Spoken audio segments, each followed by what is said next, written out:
everyone. My name is Sylvia Lucas. I'm the Deputy Chairperson of the National Council of Provinces. Together with the Deputy Speaker, we are responsible for sectoral engagement and other programs that have been delegated to us. And before we start, I also want to apologize for the Deputy Speaker that he won't be able to attend today because of the National Assembly sitting there busy with the Division of Revenue, or I think it's Division of Revenue, sorry if I'm wrong, Sheikh, you will assist me. And they are, in fact, what is in the Volksmond called the budget, they are busy with the budget, the different votes. So we are joined by members of the National Council of Provinces, and we are particularly joined by a very high-level panelist that we will discuss our issues after this. But for us to start with our engagement or our meeting for this specific day is to request that we take a moment for silent prayer or meditation.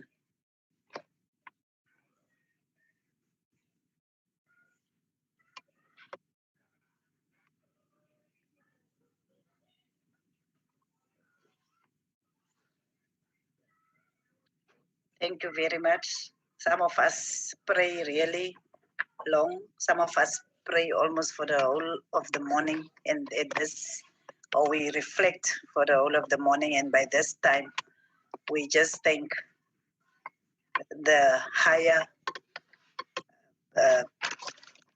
presence for the exact fact that we can be here where we are. So unfortunately, earlier we didn't have the names of all the members that will be attending. So it happened that whilst I am chairing the meeting, I am also requested to do the opening remarks because of the fact that, but in future, if members can just indicate earlier, we can make sure that we delegate more responsibilities to more members. Now, let me start with a few opening remarks to the members of parliament that are present on the platform, to the representatives of the Statistician General, particularly Mr. Neil Rowe, that has been with us for the past 2 months, the Commission for Gender Equality, whoever is representing the Commission today, one of the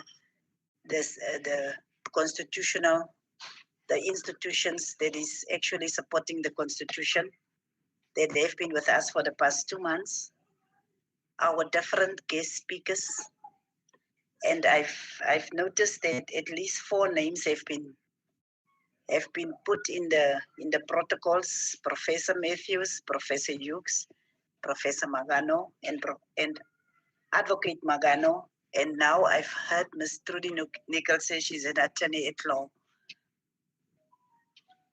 Violence against women, but was institutionally recognized at the very first United Nations World Conference on Women that was held in Mexico in 1975. Then the agenda focused on improving gender equality and ending discrimination. It led to the drafting of what became the United Nations Convention on the Elimination of All Forms of Discrimination. This led to the drafting of what became the United Nations Convention on the Elimination of All Forms of Discrimination amongst Women, or CEDAW, which was adopted by the United Nations in 1979. At that stage, there was not specifically a mention of violence or violence against women because it was still considered as a private matter rather than a public concern. At the second United Nations Conference in Copenhagen in 1980, delegates had begun to recognize that there were discrepancies between the rights accorded to women in the convention and the ability of women to actually exercise these rights. At that conference, a resolution was adopted on battered women and violence in the family. For the first time, violence in the home was specifically acknowledged by the United Nations. It was only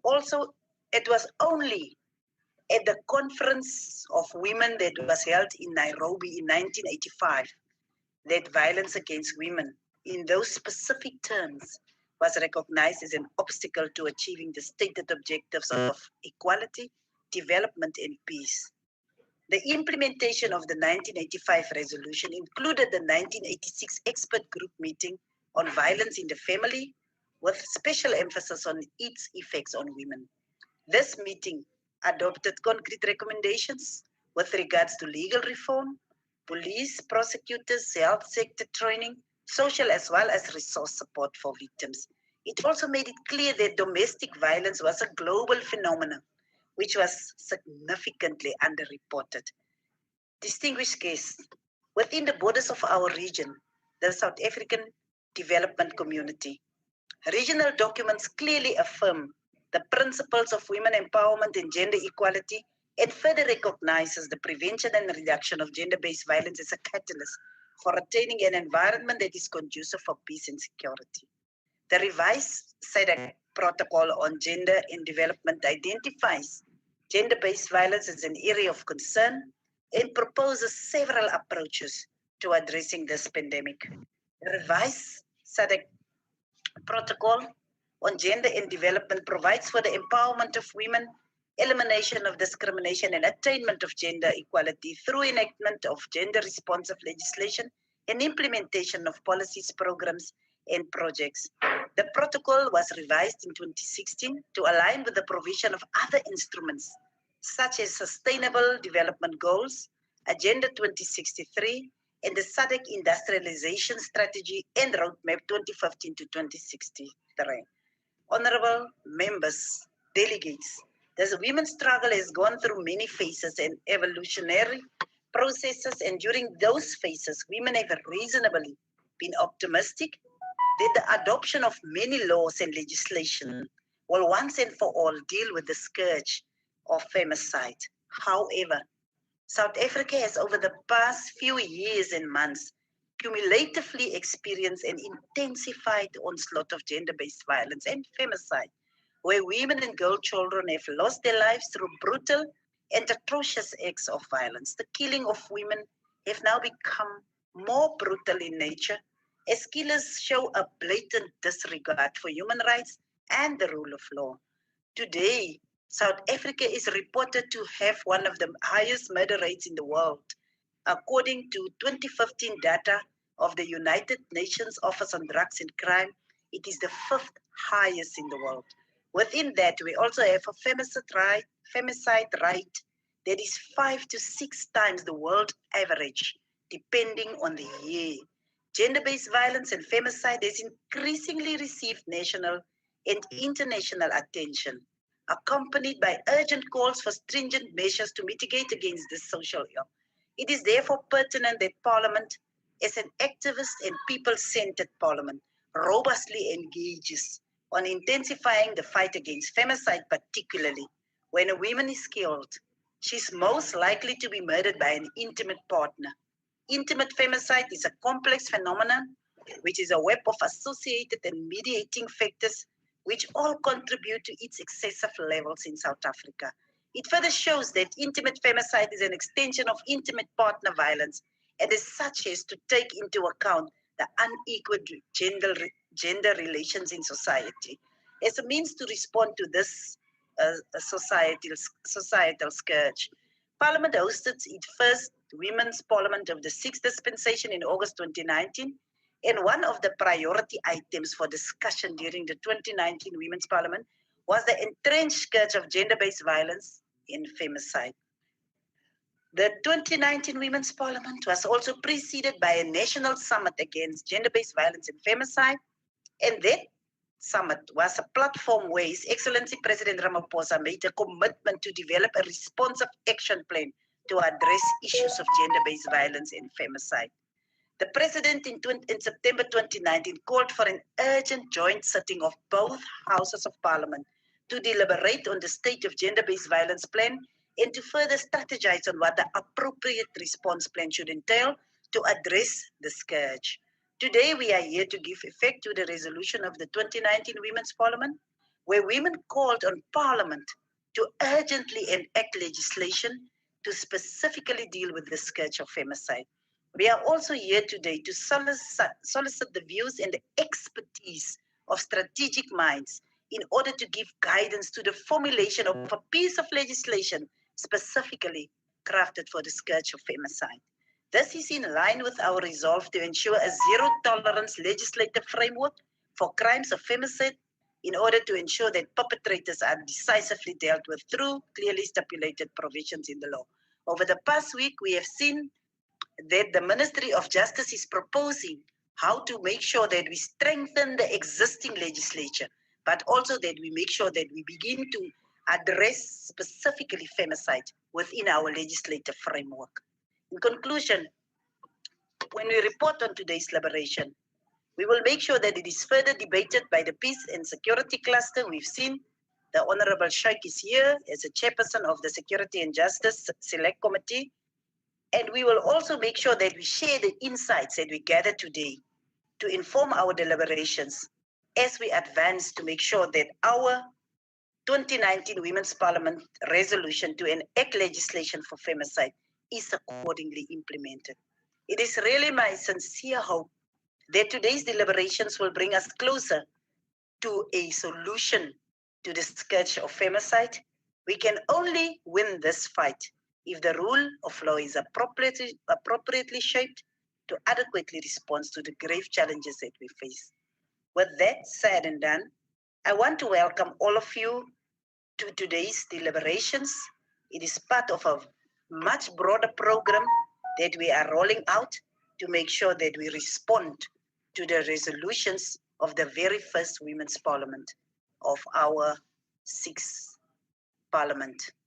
And with that, we welcome all of you, and we will immediately give over to Neil Roo for a statistical overview on the issues of gender-based violence and femicide in South Africa.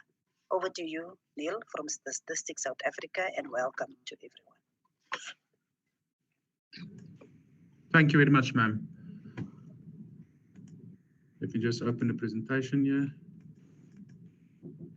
Okay, there you go.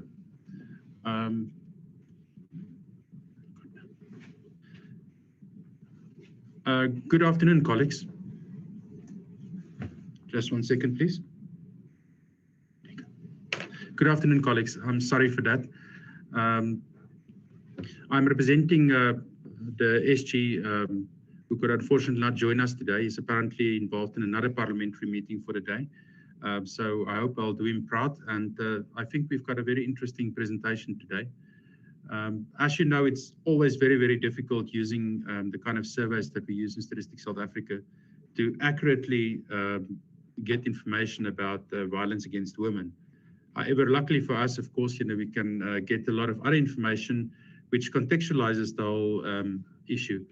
The first slide was about the importance of gender equality, as it's also mentioned in the Sustainable Development Goals, goal number 5. Luckily, Ms. Lucas has provided a very, very good introduction, so I'm not going to dwell on this too long, but to say I think it's very important to have a look at a target that states that we need to achieve gender equality and empowerment for all women by 2030 by eliminating all forms of violence against women and girls in public and private spheres. That's, of course, very easy to say, but extremely difficult to do. The next slide's about the definitions of femicide, which I used, and I think I can skip that one. I think most of the participants in this survey, or in this session rather, has a very good idea, if not a better idea than I have, of what these various definitions are, and also of gender-based violence. And luckily, Professor Jukes is following, I think, me a bit later, and she's, of course, a well-known expert on this. So keeping myself to statistics, I think the best thing to do is to start with the population structure of South Africa.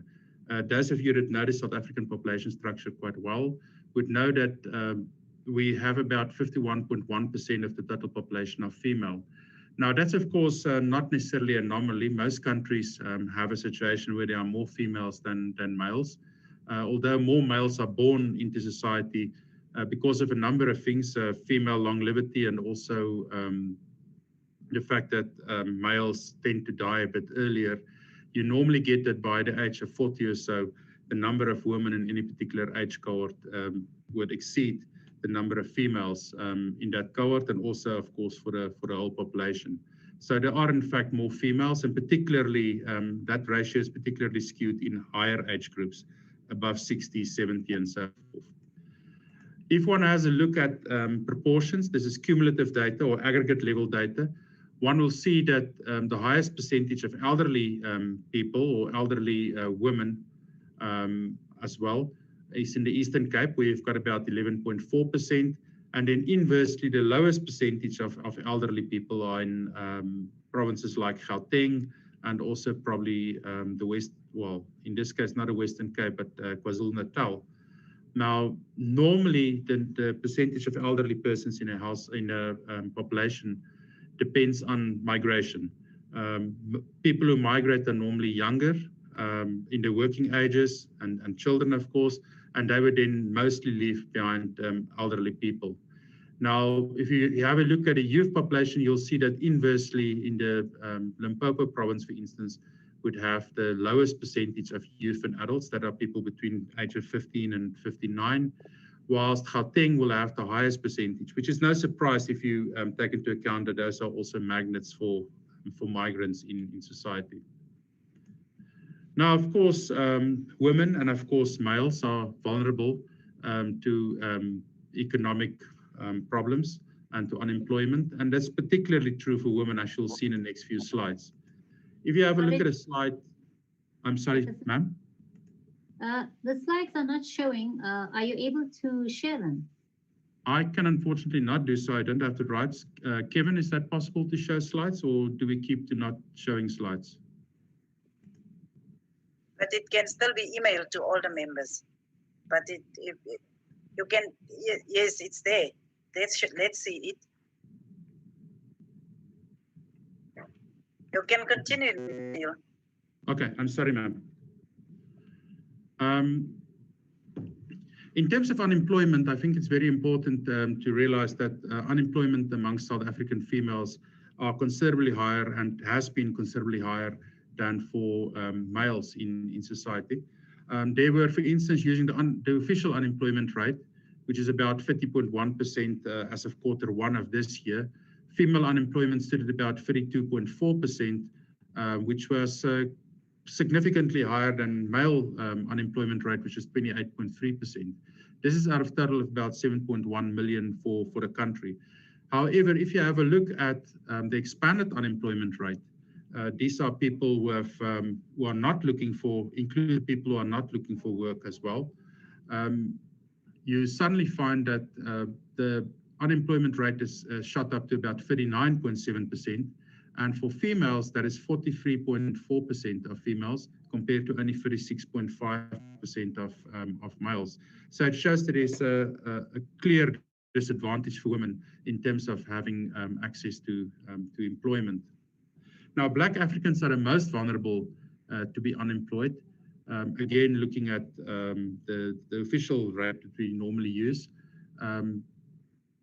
33.8% of females are unemployed.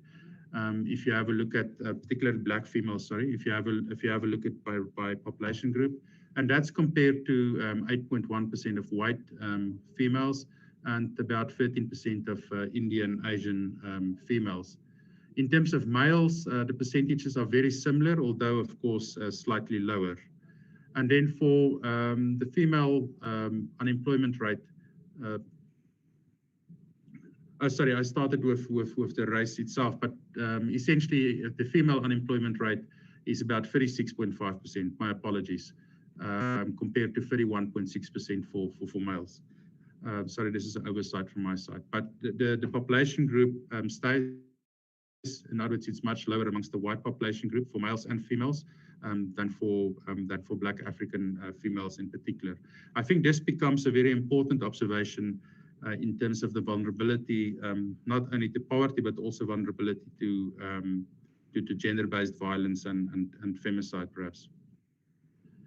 The next slide looks at women and males and females, particularly those in the youth age groups, 15 to 34, that are not in employment, but also not in education, the so-called needs, for those of you that like acronyms. As you can see, females in those age groups, 15 to 34, were more likely than their male counterparts not to be in either in school education, that's either school or tertiary education or some college, than their male, and also not educated, as opposed to their male counterparts. Between 2019, that's Q1 of 2019, that will be January to March last year, and January to March this year, the percentage of females that are not in education, not in training, have actually increased by about 1.1%, whilst that for males have increased by about 1%. But if you have a look at a difference, you'll see that about 45.4% of females are not in education or in employment, compared to about 38.1% of males. So it seems as if this gap is decreasing, perhaps over time, but it is still a massive gap. Now, the next slide is just a background slide to regarding poverty lines that we use in Statistics South Africa. We normally use 3 poverty lines: the upper bound poverty line, which is about 1,227 rands per person per month. And then the lower bound is 810 rands, and then the food poverty line is 561 rands per person per month. And this is essentially the money that's available for persons to buy food and the bare necessities. If a person has less than this in a particular household per capita, it means that they will be considered poor using that particular line. If it's higher than that, of course, they won't be considered poor, but of course it doesn't mean that they are not still struggling to buy the various necessities. Now, this is clearly illustrated in the next slide, which essentially shows that using the upper bound poverty line, which is the 1,227 rands, about 55.5% of South African households are considered poor. The lower bound poverty line, which is the 810 rands per person per month, we consider about 40% of people poor. And of course, the lowest one, we have 25.2% of persons of the population are not considered poor. Usually the lower bound poverty line is the one that will mostly be used in this case for a poverty rate of about 40%. Now, I think still talking about the poverty lines and the headline differences, females remain more disadvantaged than males, consistently recording a higher headcount gap and the severity measures at a particular time. So that this means how severe is the poverty that females are experiencing vis-a-vis their male counterparts. What we can see, however, is if you look at 2006, there's been a decline, a continuous decline from 2006 to 2011. And these are using the living conditions surveys or the income expense surveys. You can see that there's been a decline both in the percentage of males and females, the gap.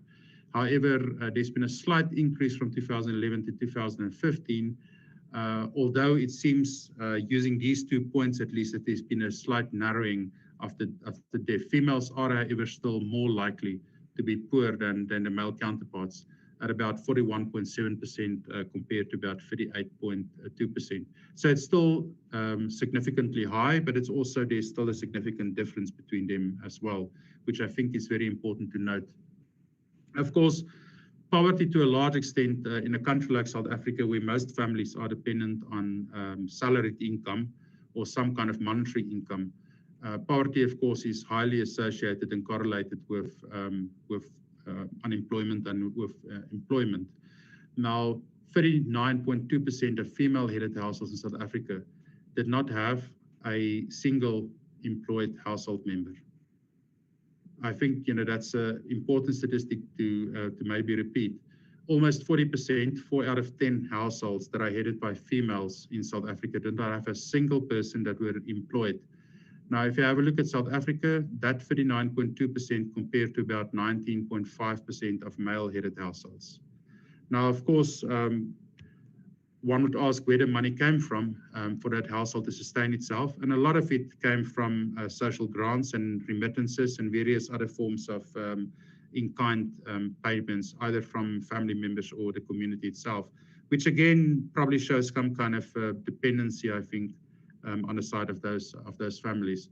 If you have a look at particularly Limpopo province, you will see that 52.5% of households in Limpopo, female-headed households in Limpopo, did not have a single household member that were employed, compared to only 26.5% of male-headed households in that province. That was coincidentally the highest. And then inversely in the Western Cape is where you find that only 21.7% of female-headed households did not have an employed member. And those, of course, are the difference between migrant sending communities in Limpopo and migrant receiving communities in the Western Cape, and where you will expect to also find a difference in the type of households. Probably much larger households in Limpopo looking at extended families, whilst in the Western Cape you might actually have much smaller families, perhaps even single-person families or households, or nuclear type households. Again, building on the previous argument regarding the composition of these households, one will find that nationally about 43% of children lived with only their mothers, whilst only about 33.8%, that's about a third of all, lived with both parents. Now, there are a lot of things to understand when you have a look at this data. I think one of the important things is that households should not necessarily be construed as a stable unit. In surveys, we tend to survey households as if it's a stable unit, and you count the people who are present at a time that you do the survey. Unfortunately, that's the only way to do it. And yet, what this figure actually do show us is that males the fact that males are probably less involved in the rearing of children, using this statistic at least, probably shows you that there is more movement amongst males in terms of migrancy and so forth. And of course, to some extent, that could also be associated with vulnerability of women. The next set of slides or the last part of the presentation will mostly come from the GPSJS survey that we do annually. That's the Governance, Public Safety and Justice survey, which replaced the Victims of Crime survey that was done until 2017-18. And there we ask direct questions to women and to males about their experiences of violence and so forth. Again, maybe just a warning here. When you have this kind of survey and you physically ask individuals about experiences of violence, particularly intimate partner violence, you should expect hesitance from people to be truthful in these questions, particularly if people are very dependent upon the income, for instance, or the largesse of that particular partner. So, in fact, many of the statistics that we are going to provide, if you could actually, in fact, be much higher than what we are providing.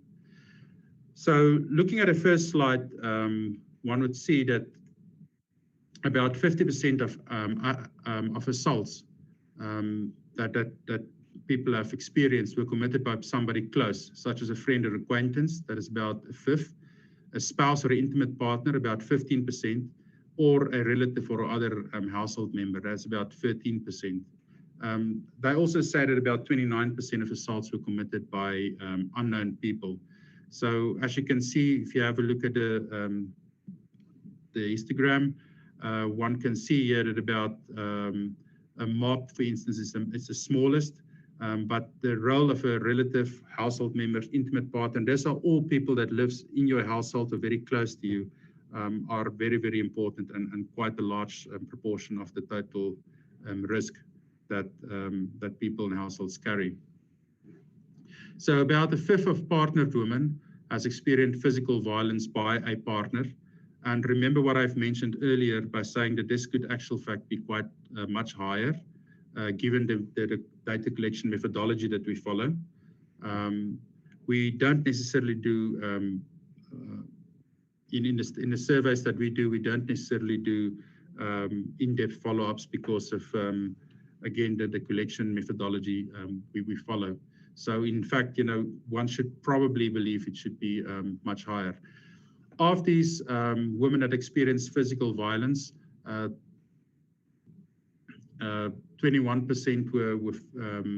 were ever, 8% was in the last month. This is physical violence. And then in terms of sexual violence, and this is a relatively wide range of definitions, we're talking about 6% of women reported they've ever experienced sexual violence, and 2% reported they've experienced sexual violence in the past 12 months, or in the 12 months at least before the survey. This would be 18-19, so this would be from April last year to about, April, March this year. Now, the next slide I think is very important in a number of respects. Women who are divorced or separated were more likely than other women to have experienced physical violence or sexual violence, both over their lifetimes as well as otherwise. So those that are divorced, 40% of them experienced physical violence over their lifetimes, and about 16% of them experienced some kind of sexual violence over their lifetimes. Now that compared, for instance, to living together, widowed, never married, and so forth, it's much lower.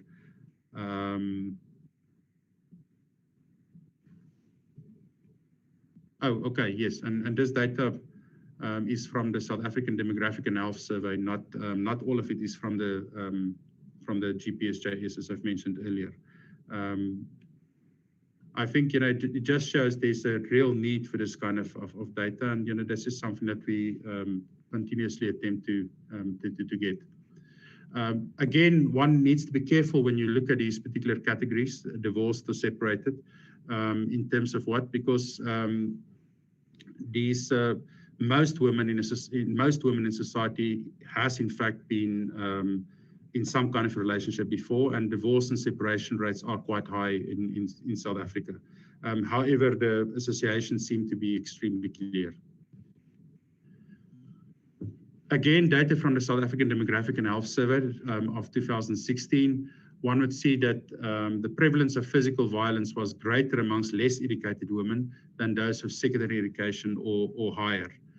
So again, the vulnerability of women with lower education, and as you'll also see in the next slide, in terms of wealth, seem to be clearly associated. In other words, since there's association between lower education and lower rates of employment and lower income, it also follows that many of those women that had the lowest income were probably more dependent on maybe other household members or other individuals, but regardless of that, they were also at a higher risk of having some kind of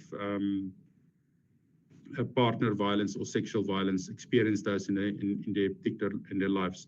The slide that you see here, the lowest wealth quintile, 29% of women have ever experienced physical violence, compared to the highest wealth quintile, which is only 12%. Of course, it might also be, that people in the highest wealth quintile were dependent upon, their spouses for income, and they might not have necessarily shared this information, but the information seems to be quite stable across various surveys.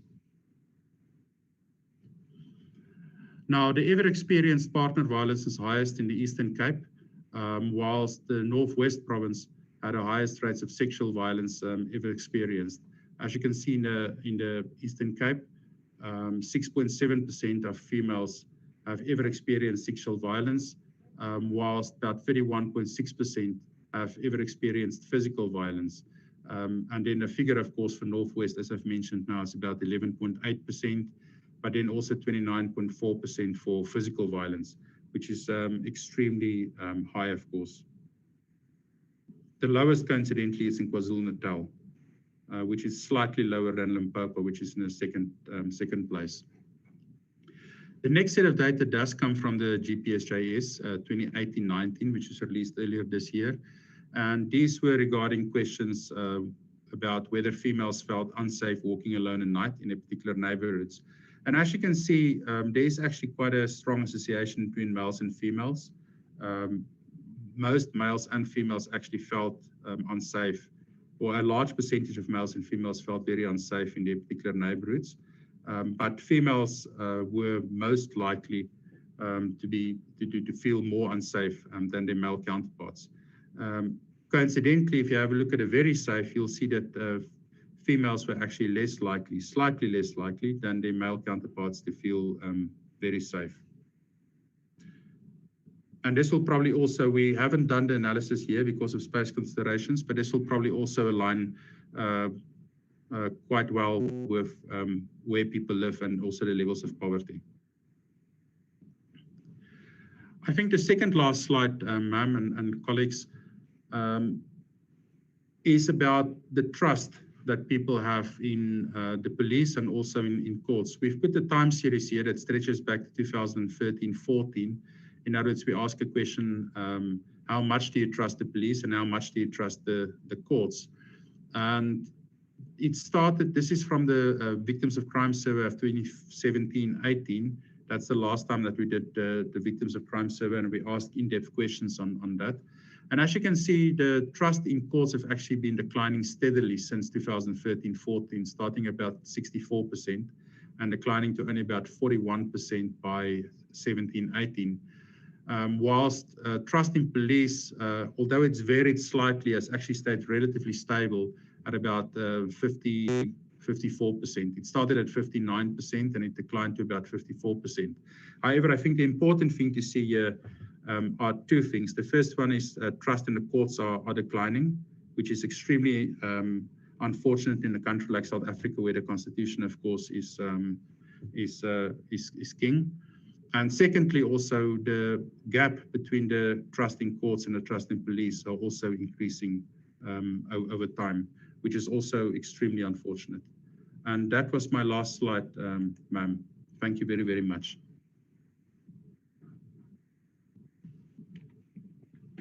Thank you, Neil. You know the issue of mute and unmute. Thank you very much. I don't know whether State SA realized that this process of us are pushing you to bring to us information that we didn't know that you have. And it's wonderful that we know that our institutions are so capable as to lead us with data and stats with regards to the issues that we need to make a success of this process. So thank you very much, Neil, and to States SA for your consistent support that we have been receiving throughout in this process. We are still continuing, and we are going to now give to Professor Matthews. She's the director of the Children's Institute from the University of Cape Town. She will be speaking on the socio-cultural context of intimate femicide in South Africa. Over to you, Professor, and welcome to the platform. Good afternoon to Honourable Speaker. I can't share my screen. Can I ask Kevin to give me permission to share my screen?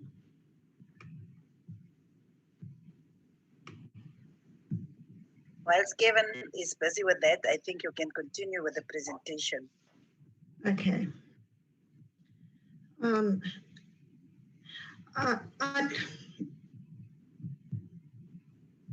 I've also sent Kevin my presentation, so I'm not sure whether he's going to control it from his side.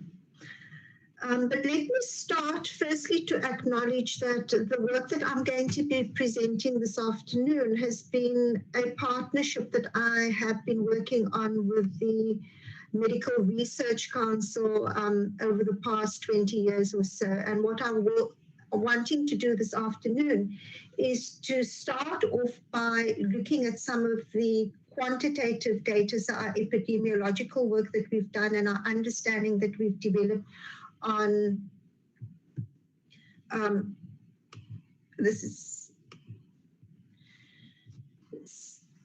So our epidemiological work, particularly looking at gun homicides and intimate femicide and its relationship with gun homicides, and then also to explore some of our understanding of alcohol and its role in intimate femicides. Additionally, what I also want to do is then to go in depth into the qualitative work that we've done with men in prison who've killed intimate partners to give us a better understanding of the social context in which intimate femicides occur in South Africa. Kevin, has he not been able to give me permission to share my screen? Oh, he has. Okay, perfect. Thank you, Kevin.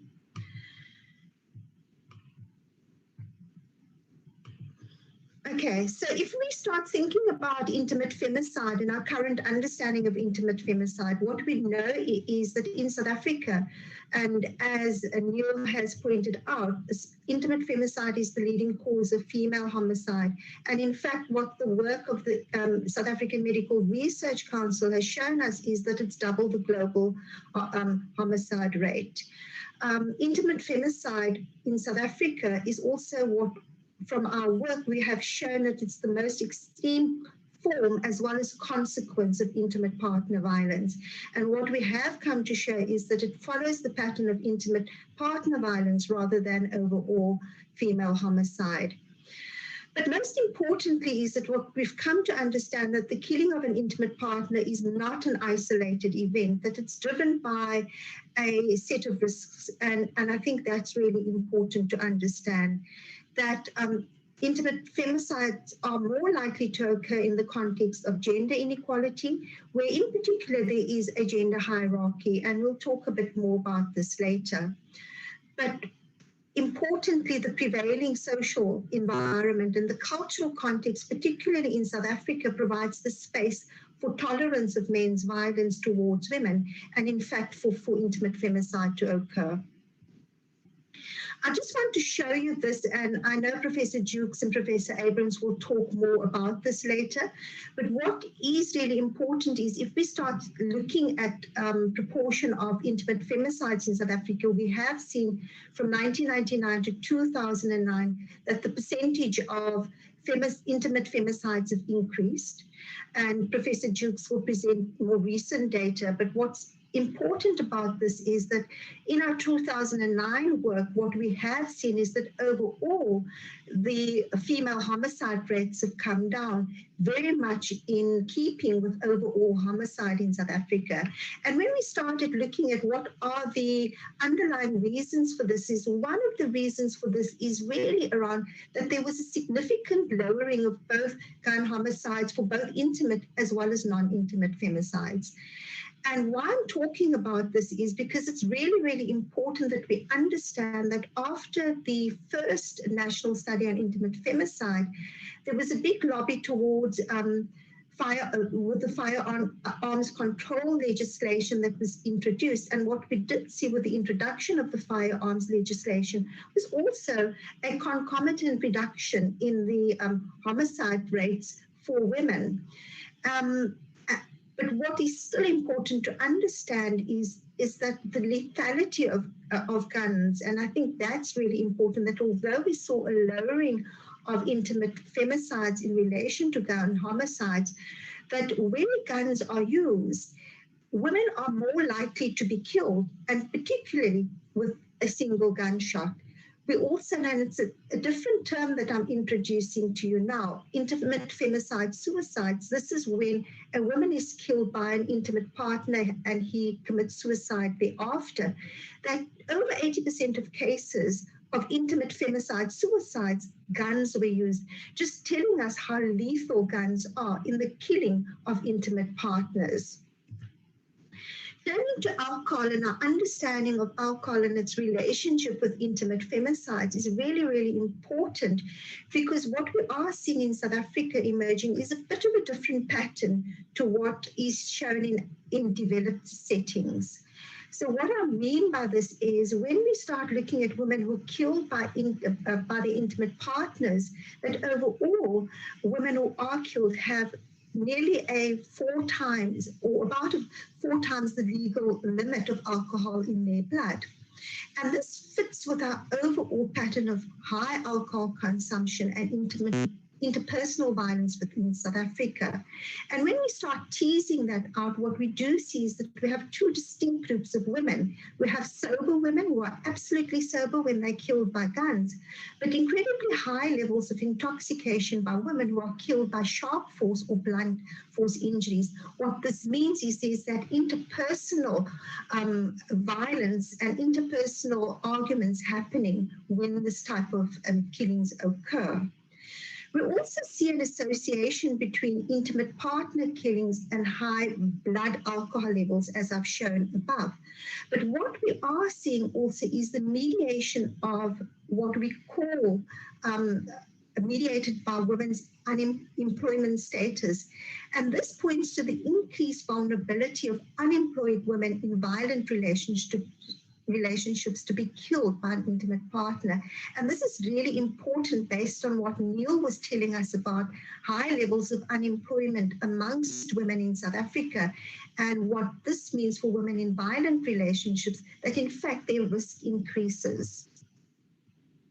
And I know Professor Jukes and Abrams will be speaking about prevention and particularly around thinking about how we could be preventing intimate femicide then. Now I want to turn to, as I've said, qualitative interviews that I've done with men in prison who had been convicted for killing an intimate partner and trying to understand what within their social context being allowed them to, in fact, kill an intimate partner, where many men speak about loving these women. An important aspect of understanding pathways to taking on violent masculinities, men speak about their rough and hard childhoods and they reflect on this. Their stories present childhoods with limited positive attention by mothers, with some of it bordering on abuse and neglect. Absent fathers or fathers who were not emotionally involved, even when they were around, had a profound impact on how these men viewed themselves as well as shaping their identity. Absent positive role models within the home resulted in many men identifying with antisocial and aggressive models of masculinity outside the home in the community, where men sought affirmation outside their family. And for many of these men, it led them to be involved in gangs or criminal activity. So if you start thinking about the making of men who kill, what we certainly see is that poor parenting, absent fathers, combined with abuse and neglect, all have a profound impact on who these men become and their identity. These poor parenting practices often made the men feel quite powerless, inferior, and unloved, and acted as a pathway for them to be involved in violence and crime. And therefore, what we do see is a complex interplay of both social as well as emotional factors that influence the formation of quite violent masculinities, because these are men that's not just violent in intimate relationships, but also violent outside. What we do see is men masculinities, therefore, is shaped by behavior and practices that define the relationships within intimate partners. And their violent practices are also linked to the emotional vulnerabilities that's combined with the social norms within our communities. And we don't want to explain away men's behavior by just, the psychological explanations. What's also very telling is what men want from women. And what these men talked about was they wanted relationships and these men relationships were rooted very much in how they saw themselves and what a successful man and their notions of what a successful man was. Men wanted to be respected and in turn wanted women that they could respect. So what we do see is at the beginning of these relationships, there was a real idealized construction and very much a perfect woman that they saw. And we know, at any start of a relationship, we only see the perfect side of people. But as relationships continue, flaws emerge. And you grow with that and you get to understand, the relationship and the person. But as flaws emerge, these men became disillusioned and only saw the person and the woman as quite flawed. And what emerged in their narratives was a discourse of betrayal and inability to control their partners. With half of the women who were killed were about to leave or had just left that relationship at the time of the killing. And that's really, really important, particularly for services who are working with women who are separating from their partners, that this is a time of heightened risk. And really importantly, this for most of these men, the ultimate betrayal was for women to have an affair. But what's significant here is whether this was real or imagined, men would act on it.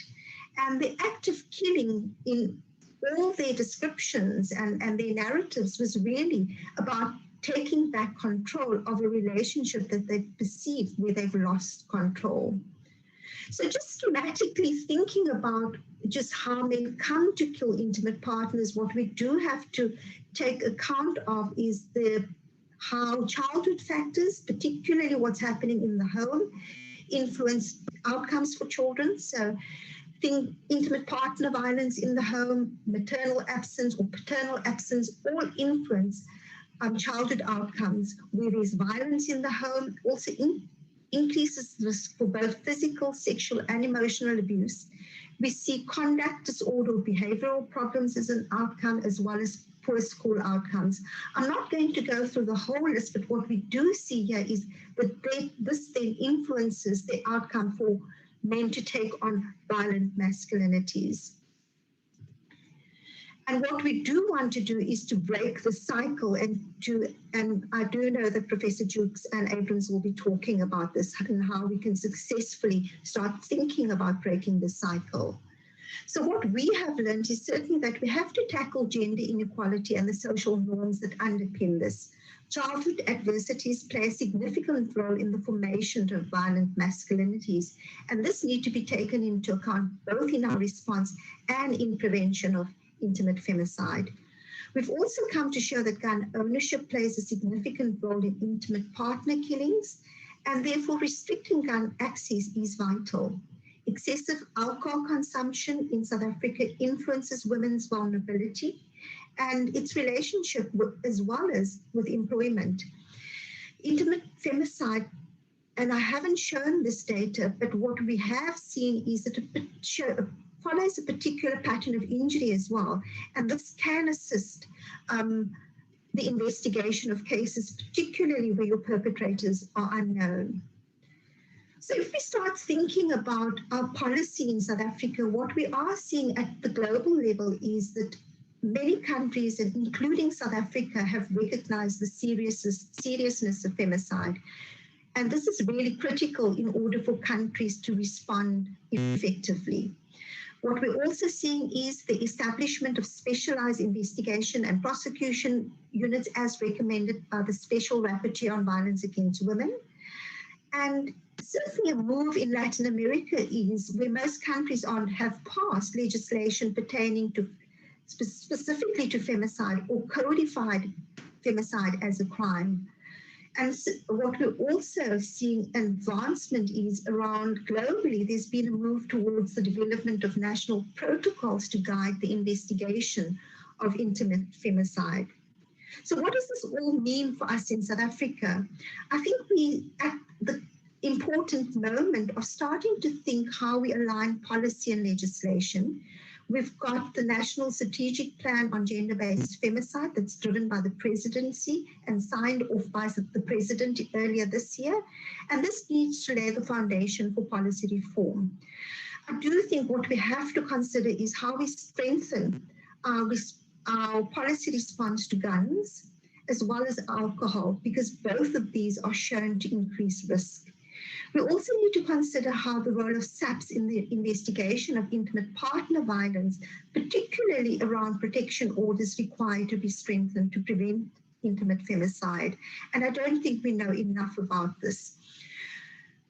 In other countries, we have seen the implementation of serious case reviews, and in South Africa we have started what we call child death reviews, where we're specifically looking at children who have died. And this can strengthen, where we're looking at domestic violence case reviews, it can strengthen our ability to monitor why our current system is failing women and families. But I want to heed us, because a legal response is not enough to curb the scourge of femicide in South Africa. It is imperative that we start thinking about addressing, responding and ending femicide holistically, and therefore we've got to think about prevention early to prevent the risk for femicide later. Thank you. Thank you very much, Professor Matthews. I think we should continue, and we will then now request Professor Hughes and Professor Abrams to continue with their presentation.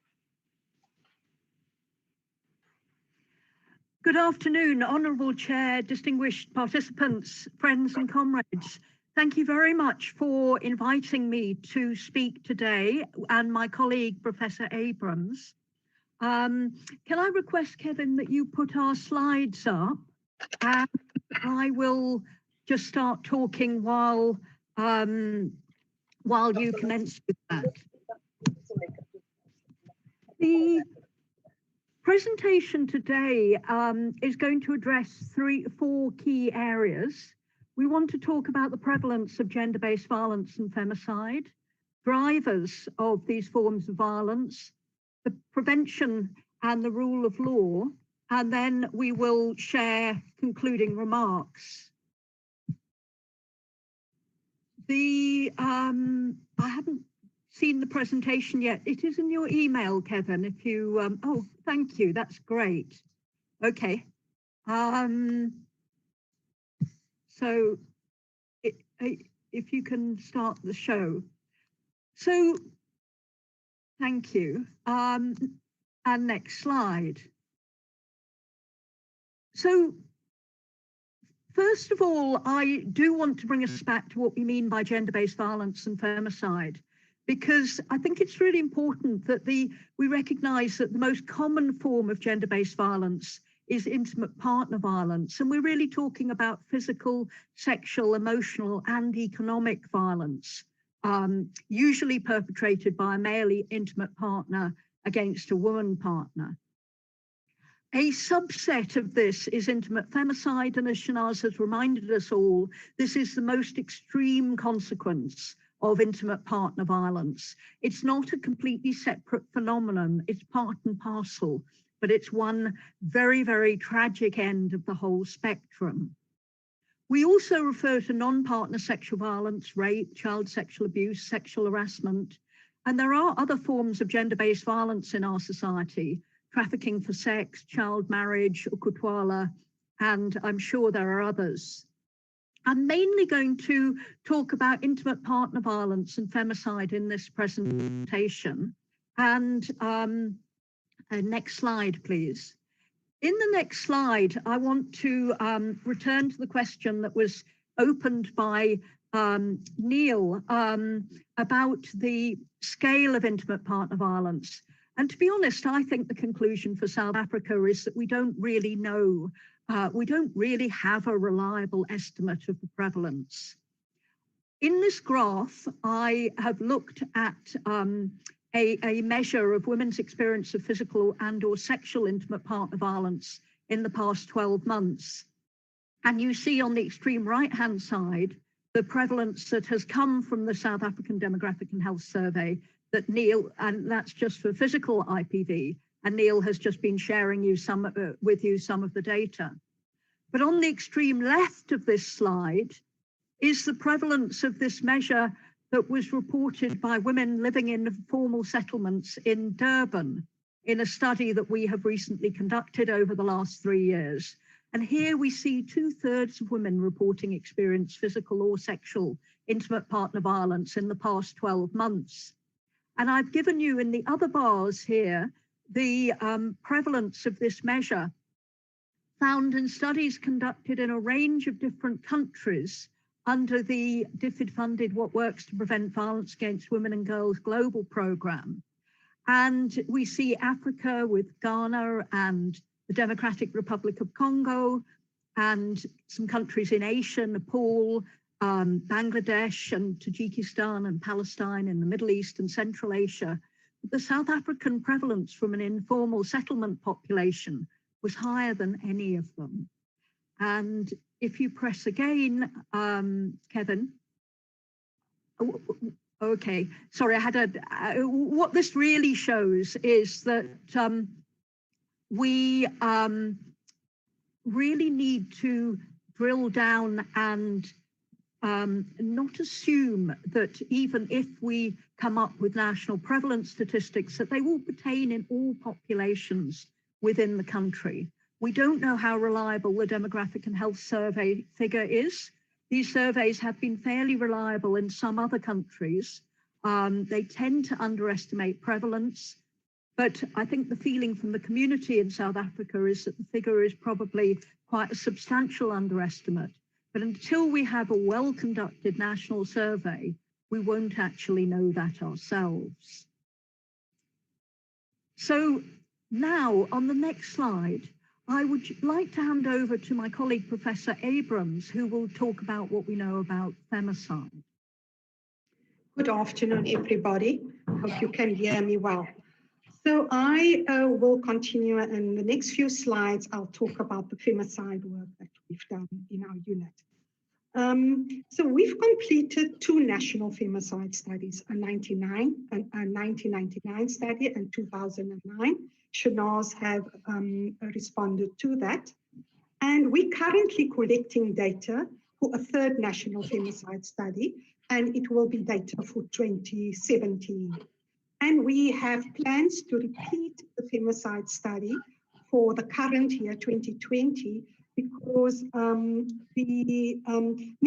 possibility that COVID conditions could be an impact on femicide, but that's a long way down the line and don't expect any results from that yet. So why do we need to do national studies like this? It's mainly because we do not have integrated data systems in place, and we cannot identify the relationship between a victim and a perpetrator. For example, our quarterly crime statistics cannot provide this kind of data. Now, let me give you just a brief overview of how we do these studies so that you get an idea of what we get out of it. We start off by the previous slide, please. We start off with a sample of mortuaries across the countries, and we identify women that were killed and where a post-mortem has been done. We identify the cause of death. We collect data on women 14 years and older. We then move to a second phase, and the second phase is with police. For each of the cases identified in mortuaries, we then get information on the context of the killing. We ask here about the perpetrator and victim relationship, and hopefully we also get information about the prosecution and conviction process, if it did happen. Now, often police do not solve all crimes. Perpetrators are not always known or identified. Indeed, between a 1999 study and the 2009 study, between 18 and 25% of perpetrators of women who were killed were never identified. So when we talk here, we are talking about an undercount because we can only really talk about where a perpetrator is known. So what we're going to do in the next few slides is I'm going to show you some of the 2017 data.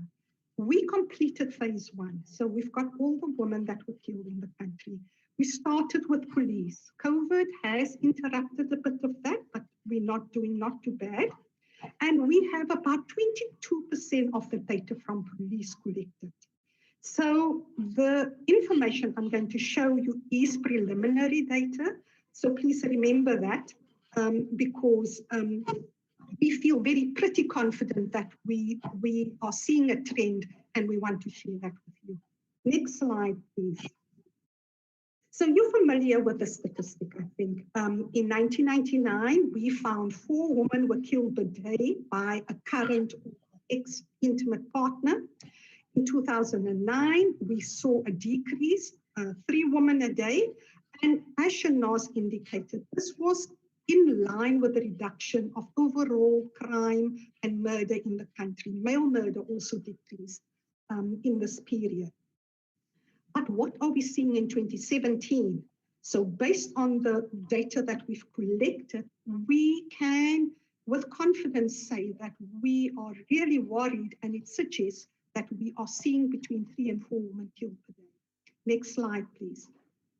So essentially, the message here is that the 2017 data is telling us that our problem is in fact increasing in the country.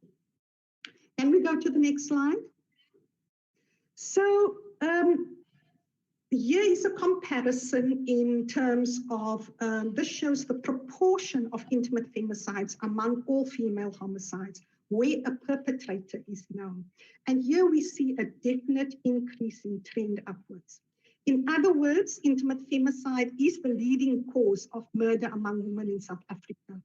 And we are seeing a slight increase. The green bar, if you can't see it, is the 2017 data.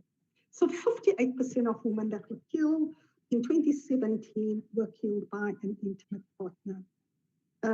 This proportion is much higher than the global proportion. Globally, this sits at 36%. The next slide, please. So the last slide is a slide that talks about firearm-related murders among women. We saw a dramatic decrease between 1999 and 2009, and Shanaz showed that to you.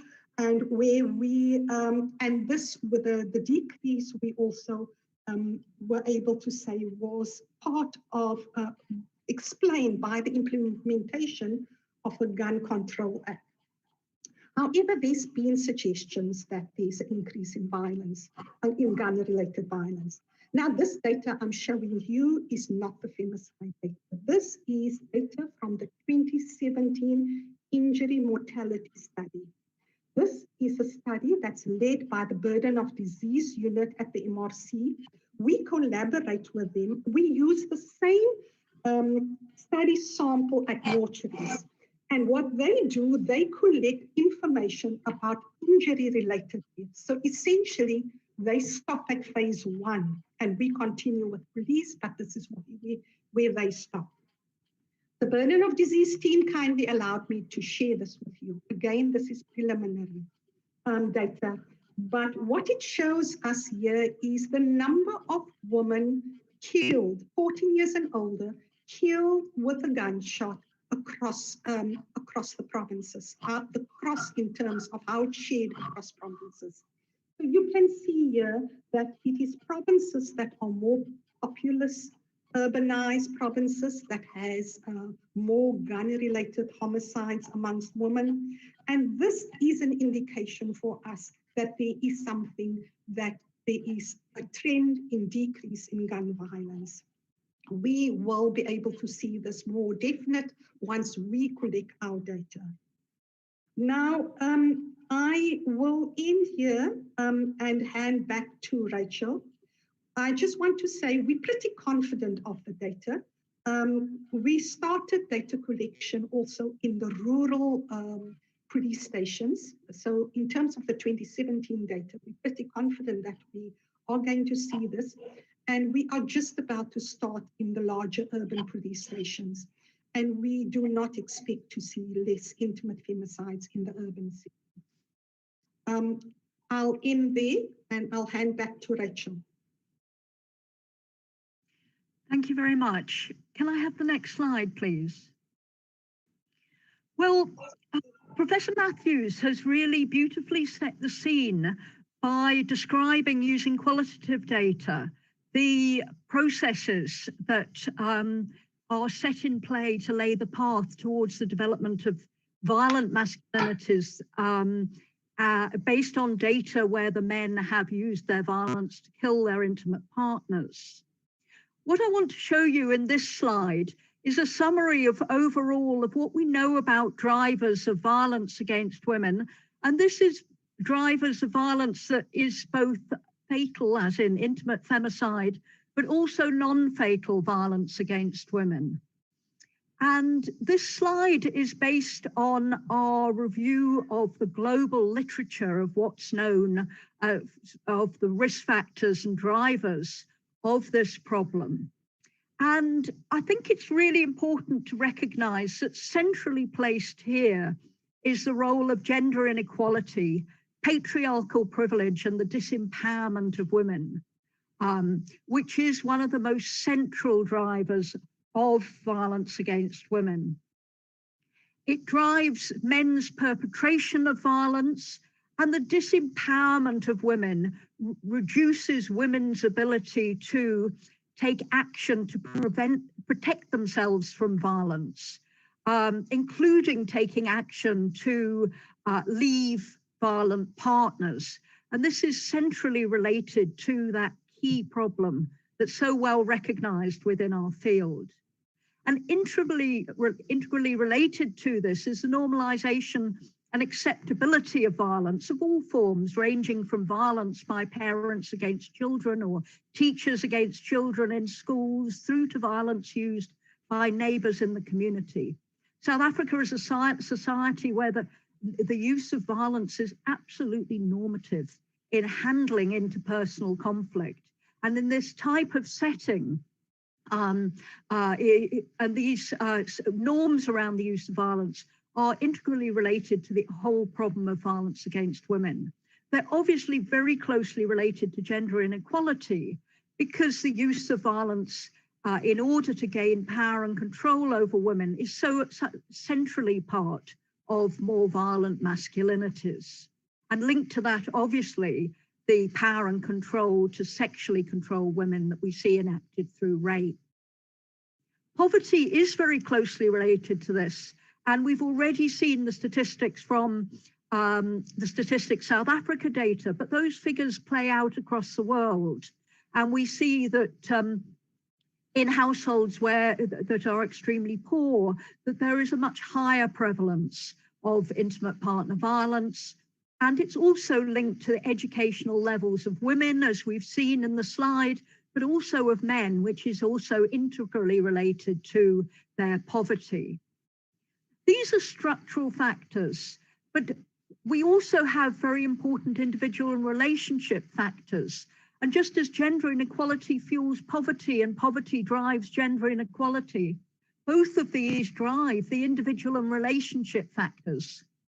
Poor communication in relationship and conflict responses, making it more likely that disagreements or misunderstandings will escalate into the use of violence.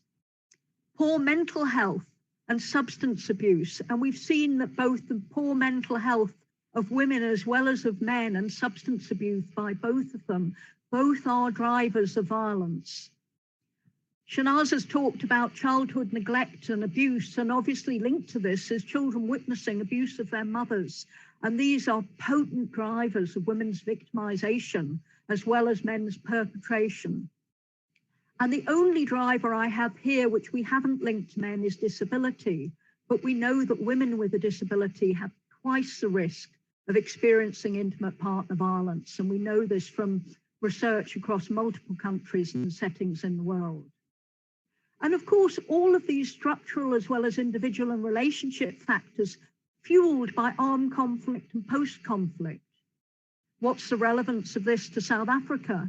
Well, we mustn't forget that we are a country which is still only less than 3 decades away from a period of conflict and armed conflict, and still in our post-conflict period. One of the things that happened during that time was South Africa being subject to total destruction of families under apartheid, which has had massive impact, under-education and impoverishment of huge sections of the population. But then linked to that has been the high prevalence of guns.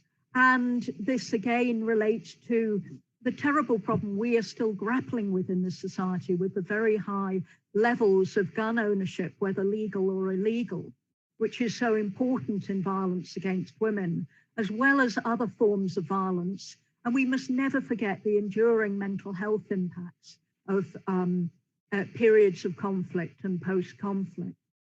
And so all of these factors have been shown to drive violence against women. Can I have the next slide? So the big question is, well, what is it that we can do now about this? And what I want to show you is that on this slide, I've listed a set of key interventions on drivers, and these very closely map on to the drivers I presented on the previous slide. Poverty reduction. We know from very rigorous research that actually giving cash to women reduces their vulnerability to violence. And here, I think it's very, very important that we recognize that South Africa already has this massive social grants program with funding coming from the government, but it's not enough. It's not reaching many vulnerable people within the population. But it's something that we really need to do in order to reduce violence against women and girls, is to reduce poverty. We need to enhance school completion for girls as well as for boys.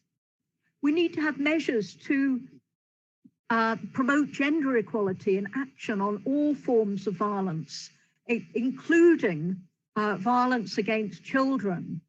When we talk about gender equality, it's not just legislation on gender equality, but we need to have gender transformative messages and programming running throughout our communities so that we fundamentally change the way in which men and women relate to each other in our society and the subordinate position of women. We must have vigorous gun control. We need to reduce harmful alcohol use, and the Medical Research Council has been engaging with the government quite a lot recently around the issue of harmful alcohol use. But it's really critical that we understand the role of alcohol-fueled violence and a particular role in femicide. And the research that we've done on the killing of women, we've only been able to know the blood alcohol level of women and not of male perpetrators because the data wasn't available. But it's reasonable to assume that where we've seen women with very high levels of harmful alcohol use, that their male perpetrators will also have been drinking.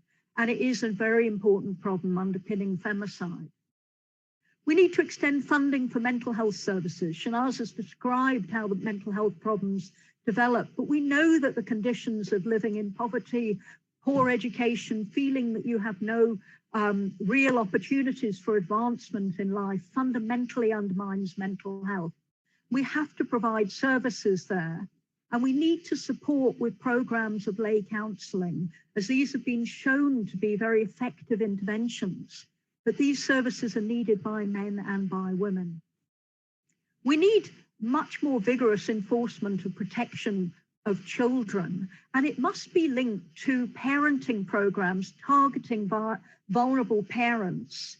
And these are very easy to identify. The poorest parents are very, very vulnerable, and the youngest parents are very vulnerable, and we should be providing support for our teenage and young mothers rather than castigating them for having got pregnant. We need programs to build gender equity and to counter violence that are spread out throughout our communities so that we change social norms around how South Africa thinks about and engages with violence. Next slide, please. So on this slide, I want to I'm providing a summary of the findings of a literature review that was conducted last year that looked at all of the most rigorous evaluations that have been conducted across the world on interventions that have sought to prevent violence against women and have measured whether they were able to achieve a reduction in violence through rigorous study designs.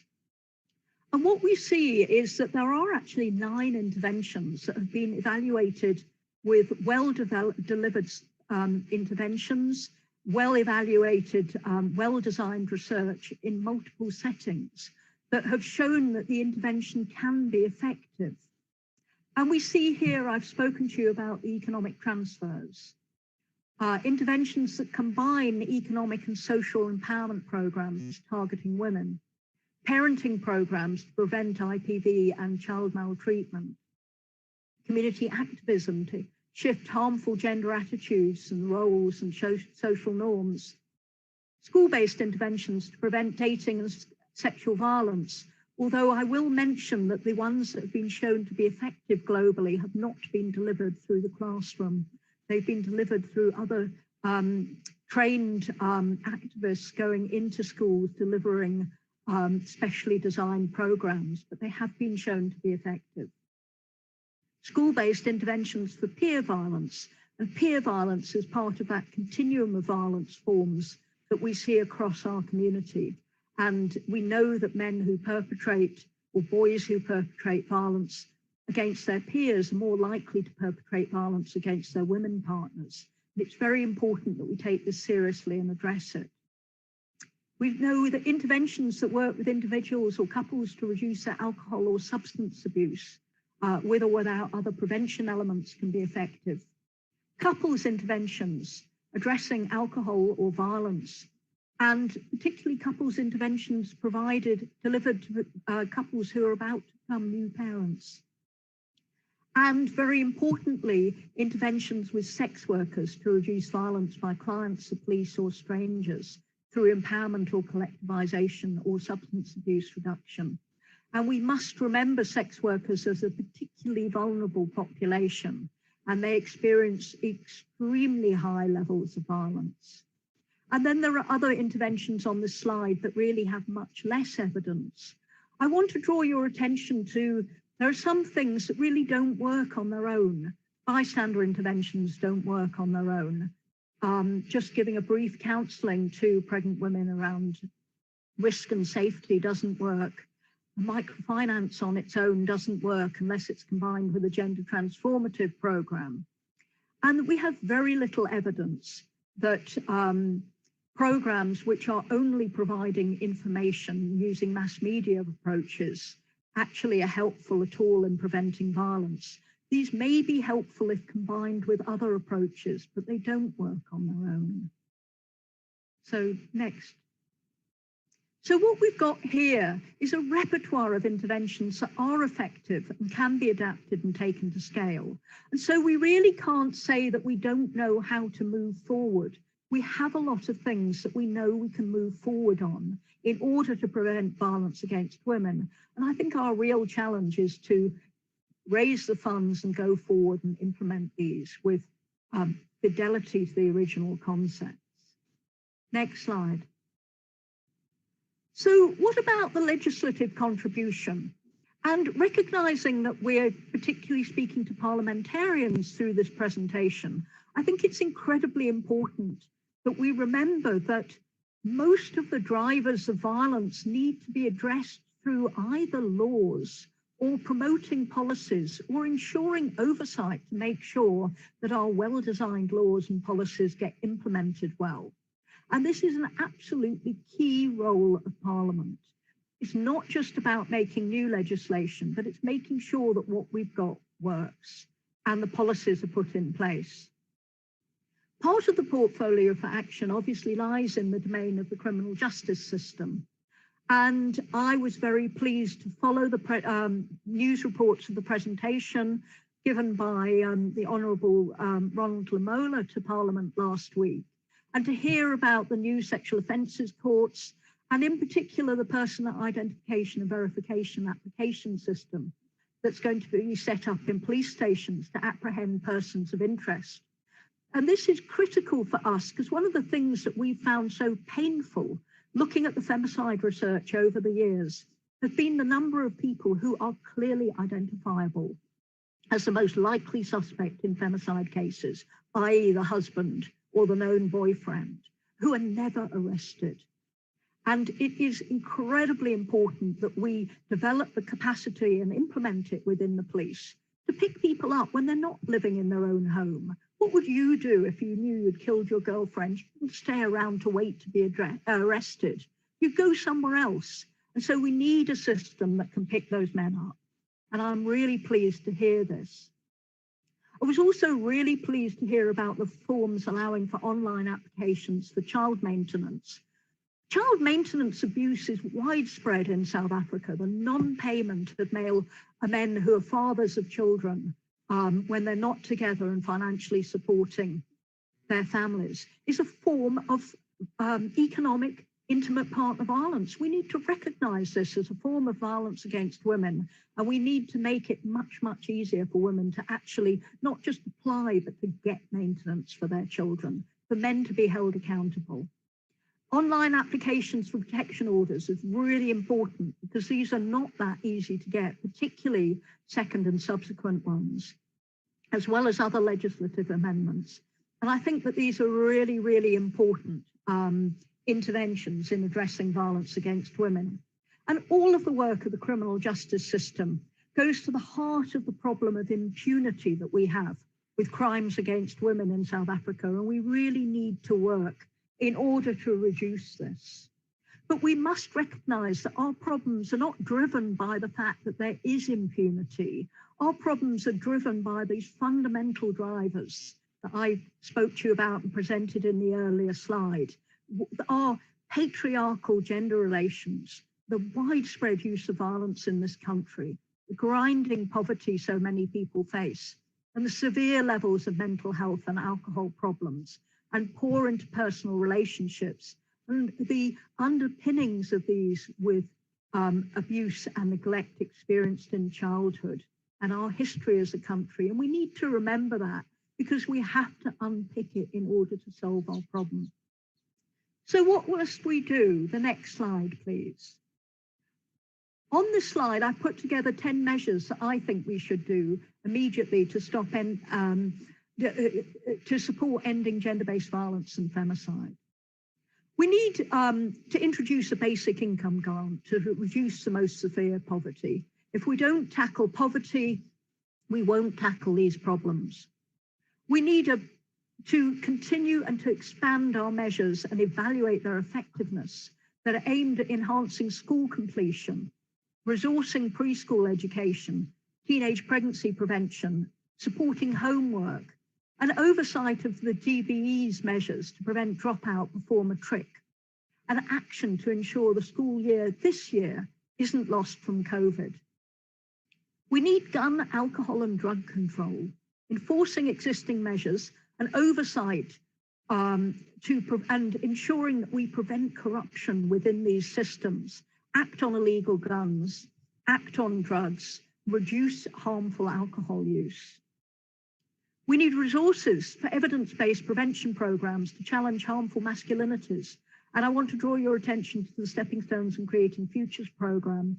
Stepping Stones has been shown to be able to do this in 2 separate randomized controlled trials conducted with large samples in the rural Eastern Cape and in the informal settlements of Durban, where it was combined with a livelihood strengthening intervention, Creating Futures.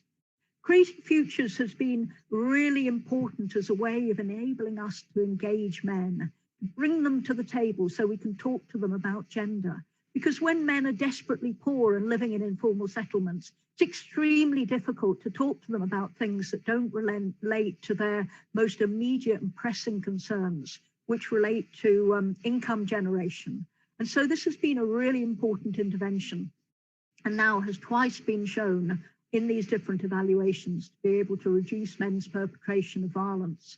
And what was really key is we looked at the results of the evaluation in Durban, and we looked at the men and we were saying, not all men are the same. There are different men. There are some extremely violent men in our society. There are men who are less violent, and there are many men in our society who don't use violence and don't support the use of violence.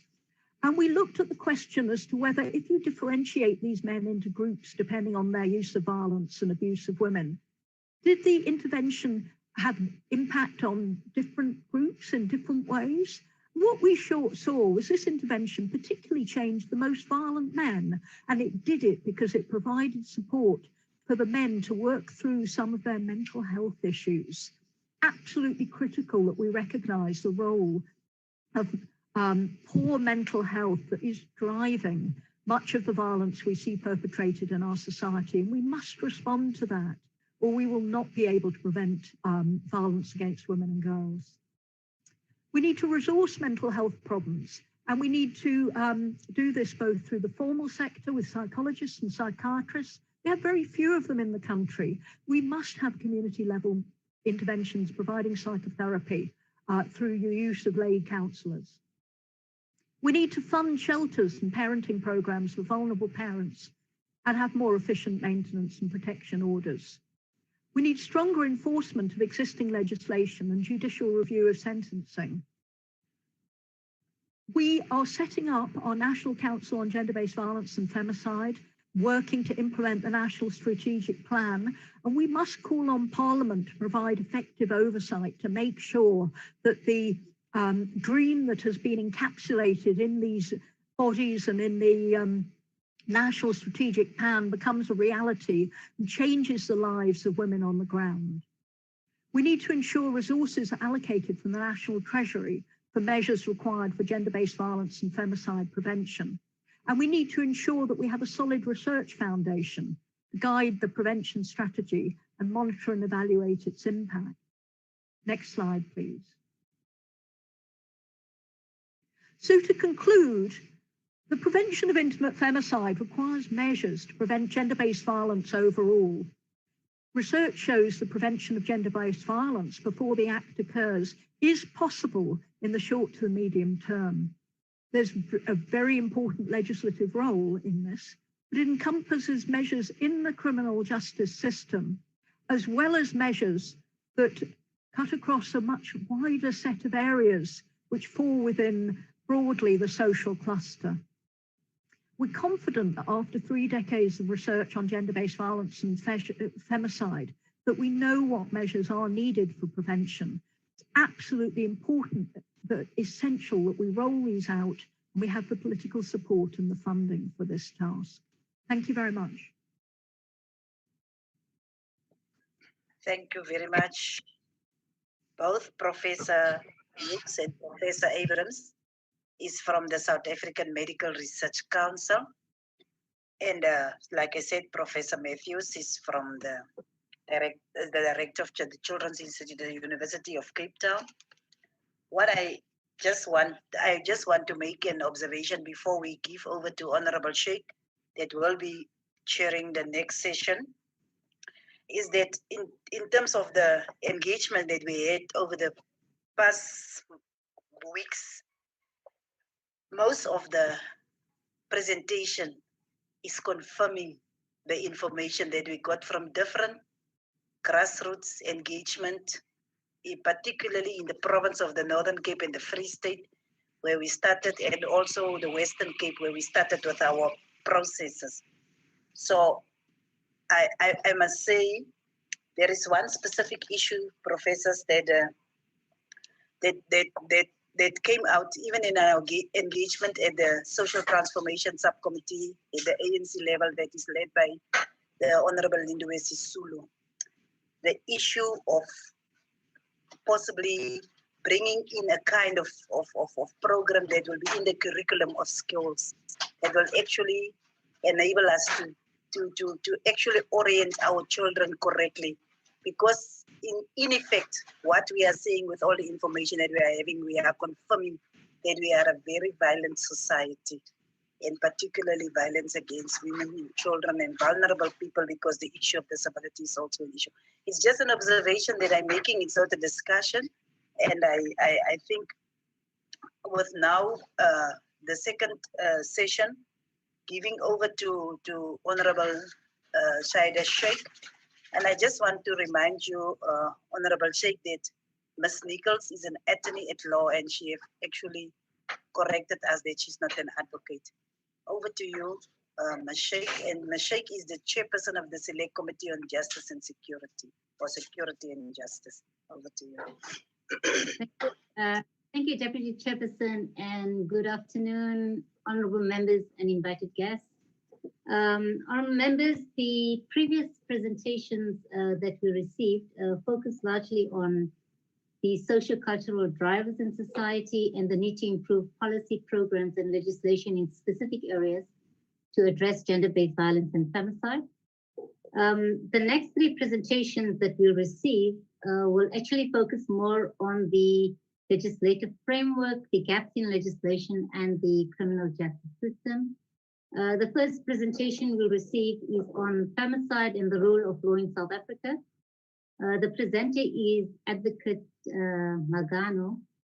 He's the chairperson of the South African Women Lawyers Association. And the topic deals with building a legislative framework towards a zero tolerance policy for the killing of women in South Africa. Advocate Magano, if I can hand over to you. Thank you very much, Honorable Ms. Sheikh. I want to greet all the guests, and I also want to greet all the members of Parliament. And I want to get straight to the point. I've submitted my input in writing. I don't know whether it was circulated to all the guests and members. Not sure whether you have the copy, but I have forwarded it. I'm sure you will have it maybe after my input. But it's really straightforward. And I have based the input on the National Strategic Plan, and in particular, that third pillar, the pillar that deals with justice, safety, and protection. I just had to zoom into that, and I allowed myself to be guided by that National Strategic Plan, seeing that all parties are encouraged to adopt it. So we also, as SAULA, have adopted it as a point of departure going forward. And since the declaration signed by the delegates of the Presidential Summit against GBV and Femicide, which was held in November 2018, the fight against GBV and Femicide has taken a historic turning point. I say so because for once, there have been a lot of writings, there's a lot of information available out there relating to this issue. And in fact, this scourge has gotten government's attention as far back as 1992. But for some reason, things have not seemed to work properly. And you will note in my submission that I zoom into the issue of coordination in particular. And I have also tried to get the necessary legislation that needs urgent attention. And I believe this input will assist in that. I did not go and seek for solutions that are outside the current framework. So I'm working with the current framework so that we can get urgent change and urgent recourse in terms of how things are being done. And I really hope that it will not just be some paper. I hope we will start seeing some sort of change. And I think the greatest issue is implementation. It's the biggest elephant in the room. That having been said, we note that the approach that government has taken was that of the adoption of the Emergency Response Action Plan. We have also noted that, and we are fully behind it as well. We also noted the report on ERA that dated 30th April 2020, and I have taken that into consideration as well in my input. And on that note, I think I have also dealt with the issue, and I've given it a brief background. I'm not going to dwell much into it because I don't have much time, but I think it will inform everyone as to how I arrived at the recommendations and the proposals that I have made in this document. And in particular, I will then guide you in terms of the relevant pages that I've referred to in the National Strategic Plan. It's page 24. It is the pages that deal particularly with that pillar number 3, the pillar on justice, safety, and protection. I've dealt with that, page 26 as well, page 31, 30 to 31. And I think on this one, I'm not going to just guide you to look into it because I think it's very relevant and I have to see to that it gets on record, because I think it will be cause for debate for those that are interested to engage this document. And I deal with the systematic failure to protect, support, and attain justice that you find on page 30 to 31 of the National Strategic Plan. And in particular, it delves on the report, the VOW report, that highlighted the uneven geographical availability and distribution of intersectoral responses to GBV, uneven quality and range of services provided to women and girls living in informal settlements in rural areas. Specific groups of women, such women with disabilities and trans women, face very particular challenges in accessing services. Suggestion that the failure of Domestic Violence Act to protect women was because of gender neutral nature, which failure resulted in the recurring theme of a lack of access to essential services for safety, protection, and recovery, which services include timely health care, police response, access to justice, including legal aid center and other information on their rights, safe accommodation, placement in alternative care, which includes shelters, as well as foster care and child youth care centers. Even where basic support services exist, they are typically underfunded, not of sufficient quality, and or lack appropriate trained staff to provide support and care for survivors. All this leads to secondary victimization. Further information available to me, which I found to be relevant and alarming at the time of drafting this input, is the different types of non-compliance pinpointed by the IP oversight, which included then that oversight report was the meeting summary on the portfolio committee on police dated 18 August 2015. That is all that I could obtain. I could not obtain the actual reports, but I think the summary was alarming enough for me to feel that it was necessary to point it, and I know that this information can be verified by the relevant authorities.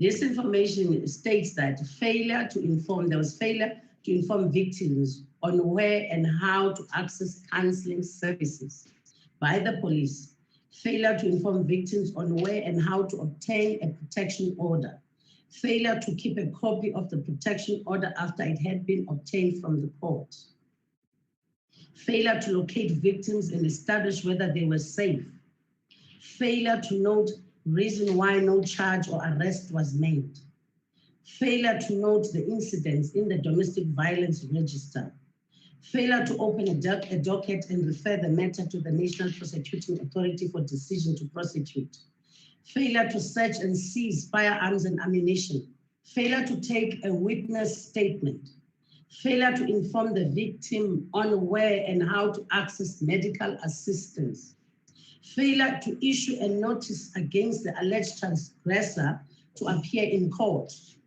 failure to complete the J88 medical report and other relevant information.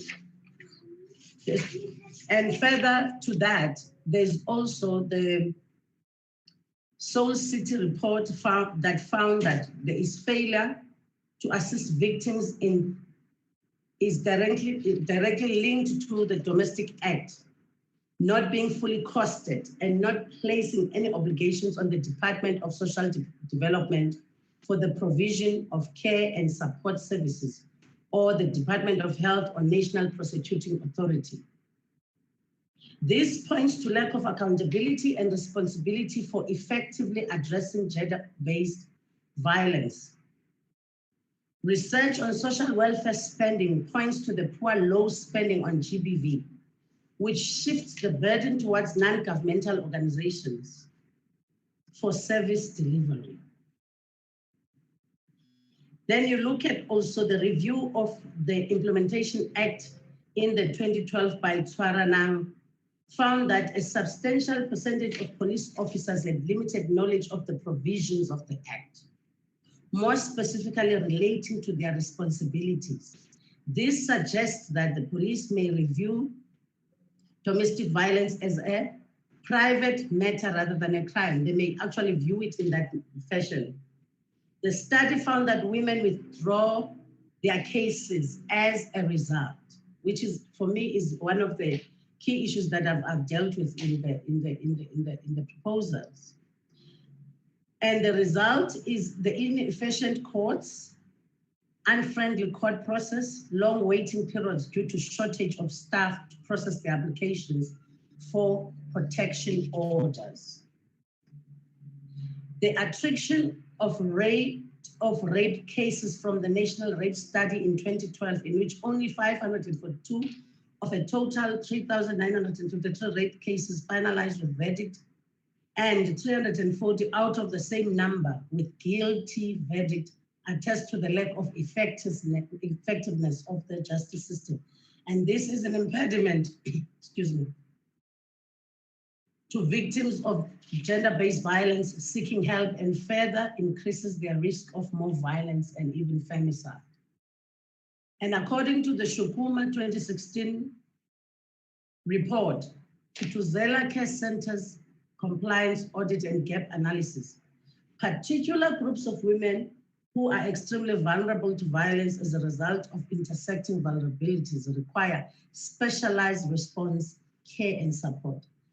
But civil society report on the implementation of sexual offences legislation forum show a clear lack of understanding of the special needs of marginalized groups. The value of shelters is demonstrated in the 2018 study that found that, in addition to providing women with emergency accommodation, shelters met women's basic needs, provided physical and psychological safety, meeting much needed care and support for women and children.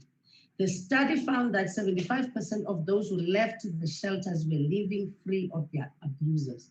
However, the study also found that challenges with accessing funding often placed rural shelters at a disadvantage, thus limiting their ability to render comprehensive services, and that the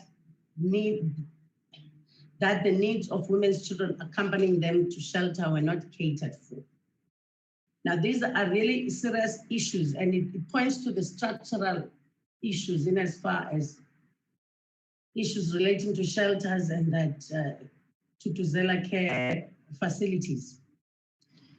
Victim unfriendly remains a problem at many Tutuzela care centers. This contributes to secondary victimization, which is largely due to continued insensitive emergency and South African police service staff, inadequate counseling rooms to ensure privacy, and only half having separate entrances for perpetrators. Many Tutuzela centers are not child-friendly, despite representing 60% of the cases.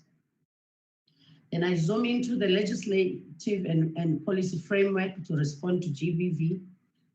Well, the National Crime Prevention Strategy of 1996 established the crimes of violence against women and children as a national priority. We have a number of legislation that has been covered in the National Strategic Plan, in particular that Criminal Law Amendment Act, and I've zoomed into that Section 51 that prescribes minimum sentences for certain offenses.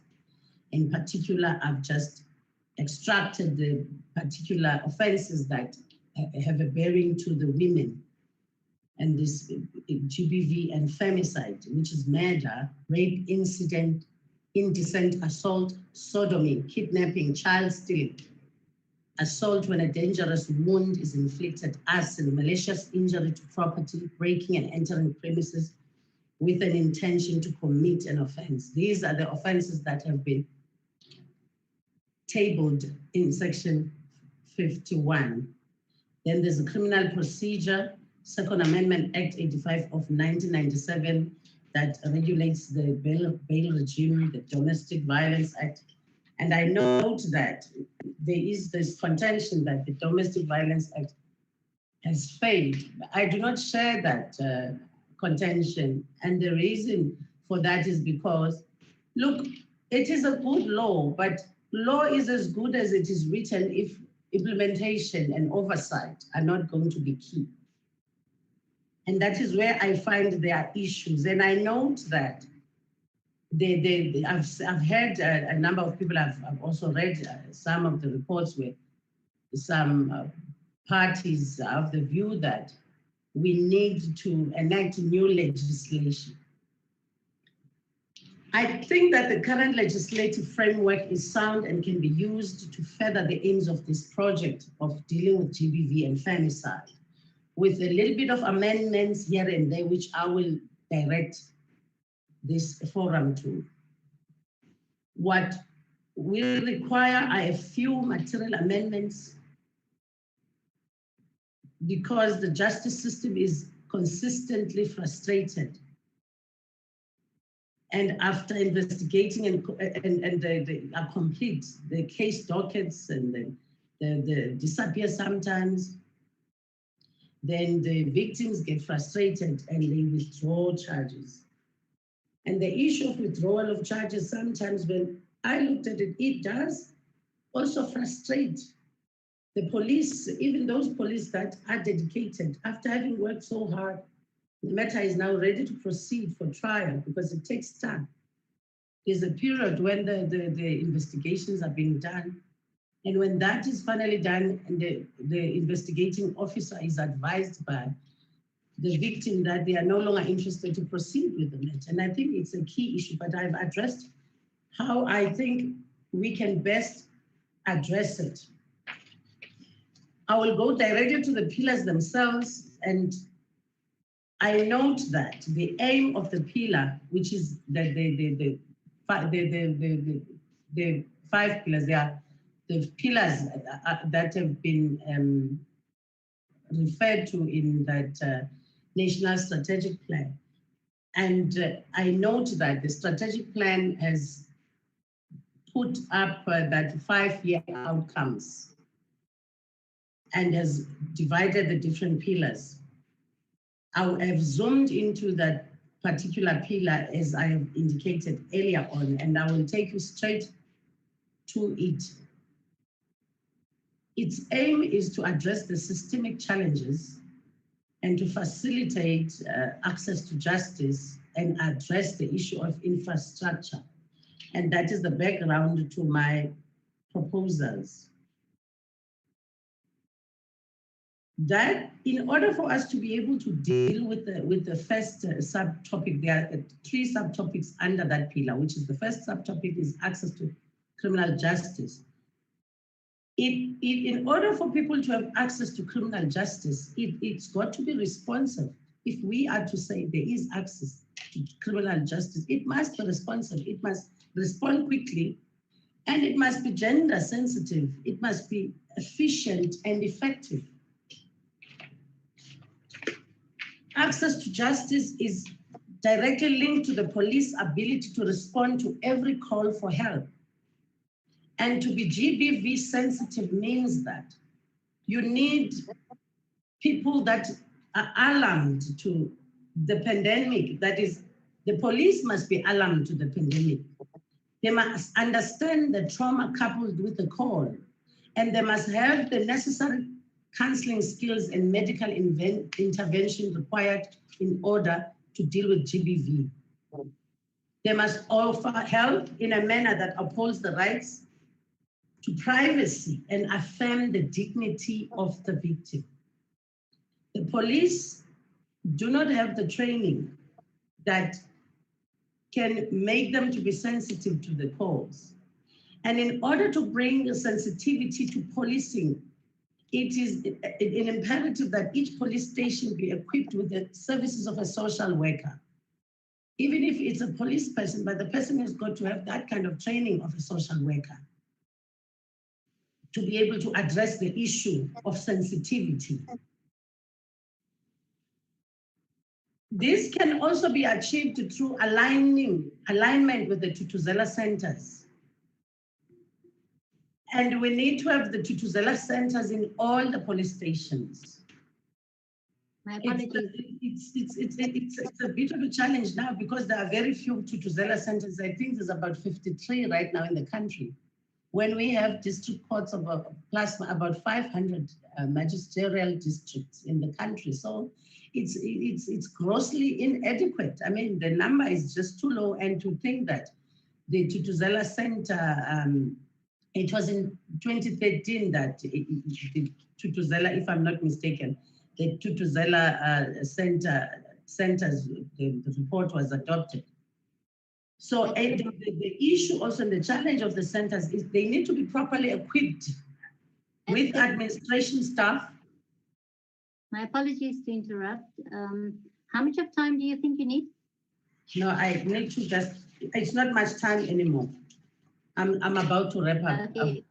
Yes, I'm not going to go through everything. I just want to zoom in because I think this is the part that is most important, because this is where I make the proposals.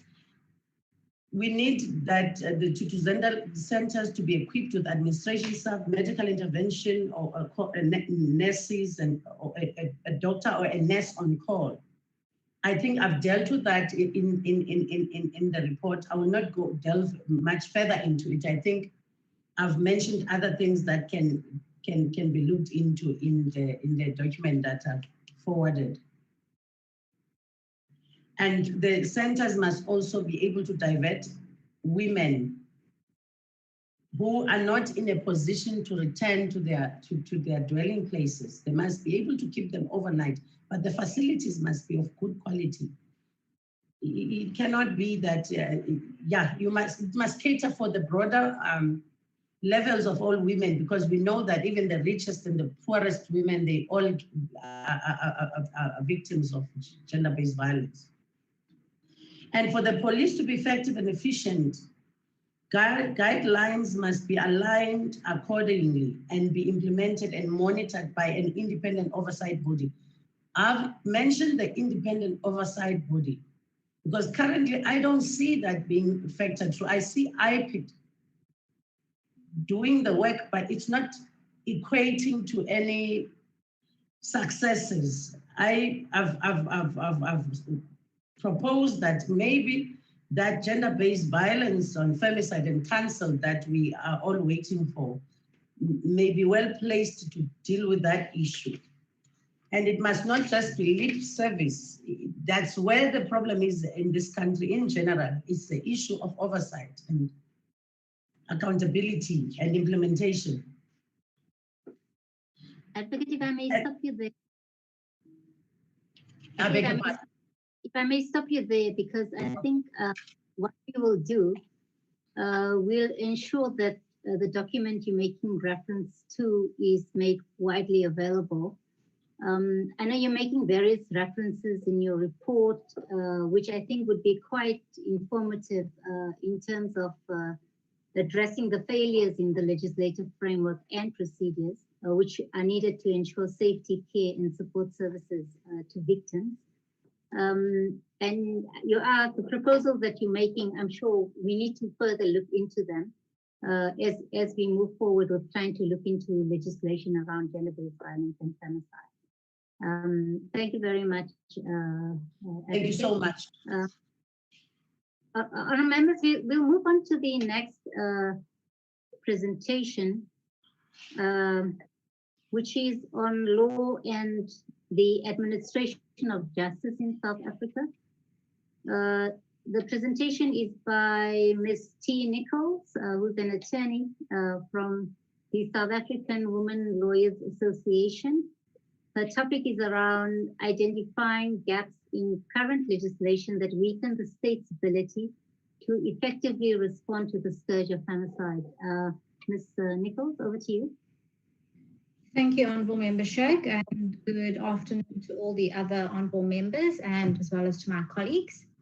I'm going to be speaking very briefly about the gaps, identifying the gaps in current legislation that weaken the state's ability to effectively respond to the scourge of femicide. And I'm going to be quite brief, and the reasons will become apparent as I speak. Like the speaker that's just spoken before me, Advocate Magana, I've also provided a copy of my submissions, and I'm sure those will be distributed to everyone as well. Just to start off, we can all accept that violence against women and children in South Africa is now more than a crisis. It is an epidemic and it is a scourge. Gender-based violence, and in particular, domestic violence, is usually the precursor to femicide. And as it's been referred to today, intimate femicide. So curbing and eradicating gender-based violence will in turn reduce the incidence of intimate femicide. South Africa, however, has a very progressive and a comprehensive legal framework which addresses gender-based violence. And this framework includes, amongst others, the Domestic Violence Act, the Sexual Amendment and Other Related Matters Act, the recent regulations relating to sexual offences courts, the Criminal Procedure Act, the Criminal Law Amendment Act, various directives and instructions on conducting forensic examinations of survivors of sexual offences, the Protection from Harassment Act, the Service Charter for Victims of Crime, the National Policy Guidelines for Victim Empowerment, the Amended Code of Good Practice for Sexual Harassment Cases, and the Promotion of Equality and Prevention of Unfair Discrimination Act. This legal framework is underscored by our Constitution and very specific rights in the Bill of Rights, such as the right to equality, the right to human dignity, the right to life, and the right to freedom and security of the person, which includes the right of everyone to be free from all forms of violence. Now, the scourge of gender-based violence and intimate femicide has been brought into the spotlight repeatedly in the past few years. NGOs, CSOs, faith-based organizations, and other institutions and organizations which provide assistance and support to victims and survivors of gender-based violence have all provided reports, submissions, and research studies to government setting out the challenges faced by women in accessing the protections afforded by the existing legislation, coupled with recommendations to address these challenges. What has emerged is that the existing legislation places the responsibility on various state organs to ensure that the victims and survivors of domestic violence and abuse are able to access all state institutions in order to seek protection in a way which is efficient and speedy, compassionate and helpful, and does not result in secondary victimization.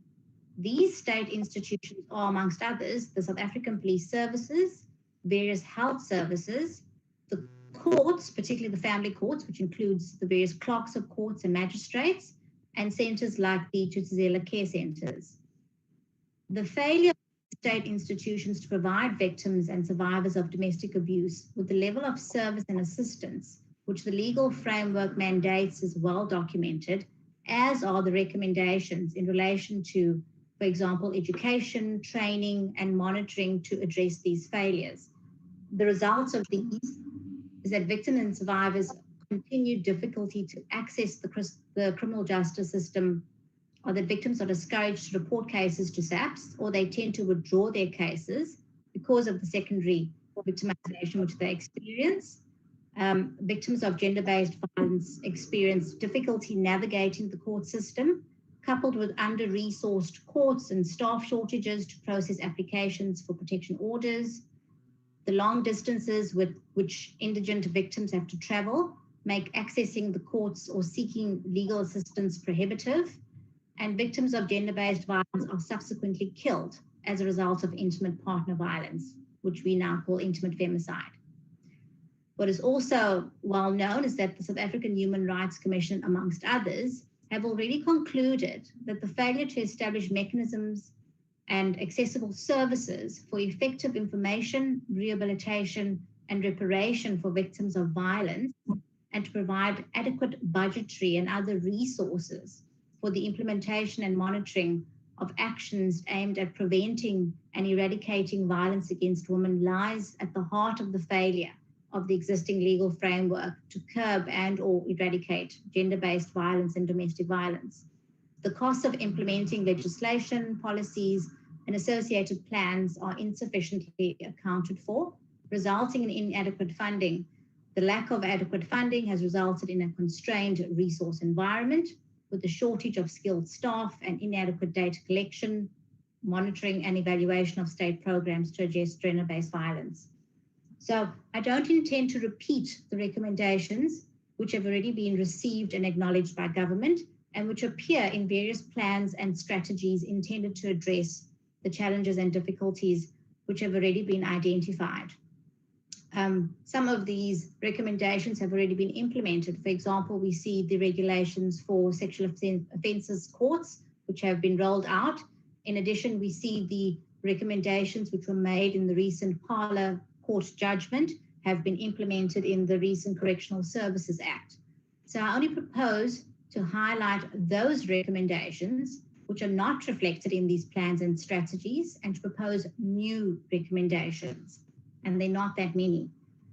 As a prelude, I think it's quite apposite to quote retired Justice Edwin Cameron, whose view is that we should recognize that the sole inhibiting institutional response to criminal conduct is the certainty of detection, the certainty of follow-up, the certainty of arraignment, the certainty of prosecution, and the certainty of punishment.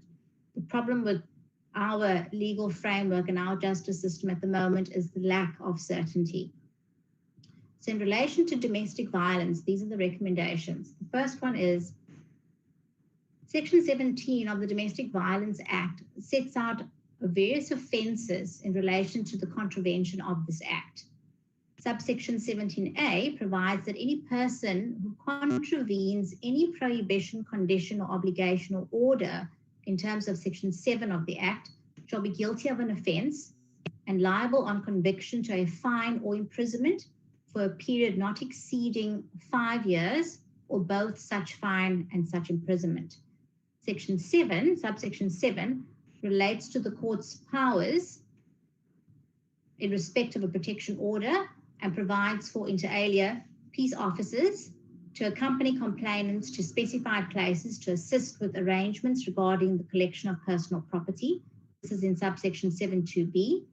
It also provides that a court may not refuse to issue a protection order or impose any condition or make any order which it is competent to impose or make under the section merely on the grounds that other legal remedies are available to the complainant.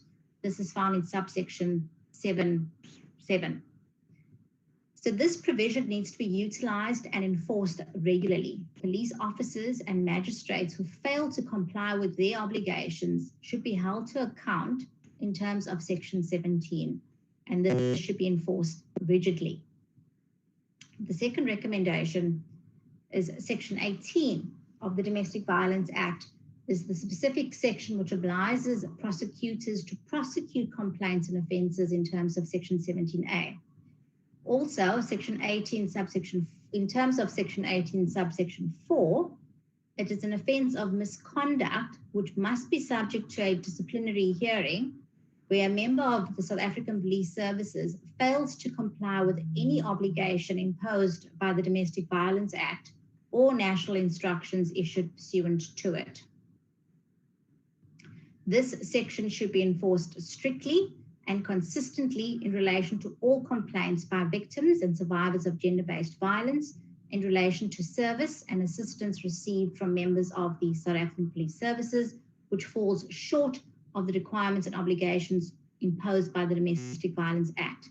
The investigation and enforcement of these complaints must be conducted by or overseen by an independent body to ensure accuracy of data, transparency, consistency, and accountability. The third recommendation relates to the consideration that the fact that the majority of these cases are heard in the regional courts. Consideration should be given to the amendment of section 18 of the Domestic Violence Act to make it an offence of misconduct for clerks of court, magistrates, prosecutors, court interpreters, social workers, and any other state employee who fails to comply with any obligation imposed in terms of the Domestic Violence Act. So consideration should be given for there to be a separate independent complaints and investigation body, which is tasked with investigating complaints against these state service providers with the appropriate enforcement mechanism and authority. The additional benefit of having an independent body will be the acquisition of accurate data, transparency, consistency, and accountability.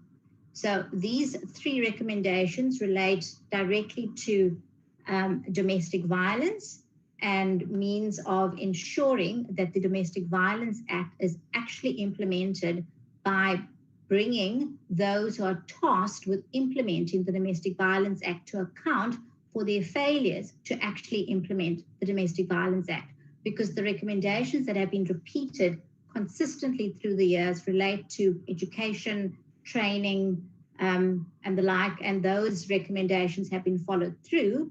But what is clear is that those recommendations and the implementation have still resulted in consistent underperformance in relation to the service which victims and survivors of domestic abuse are receiving by these state service providers. In relation to intimate femicide, the first recommendation is that intimate femicide and femicide should be criminalized as a separate offense. This will assist with statistics and data collection in relation to the commission of this crime, which in turn will improve assessments of targeted interventions to reduce this crime.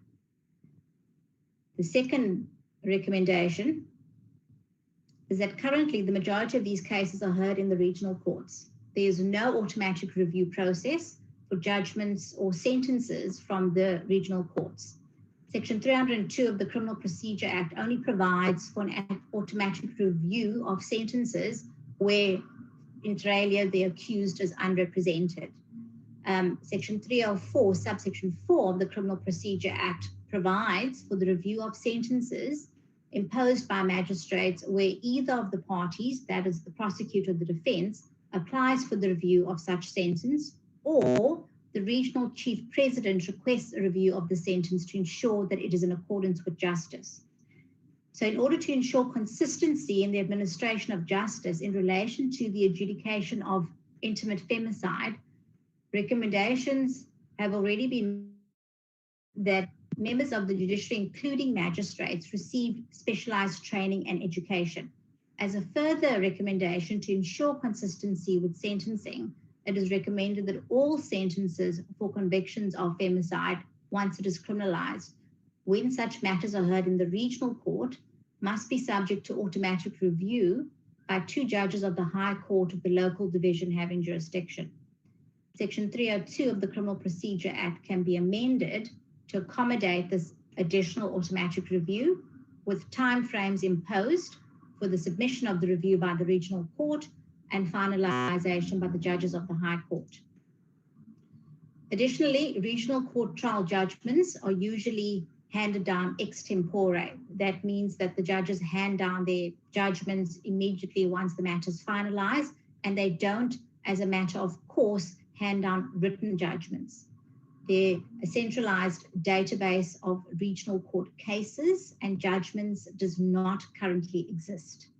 The automatic review process for sentences for convictions of femicide will then also assist with data collection and statistical database. These are the 2 recommendations for intimate femicide.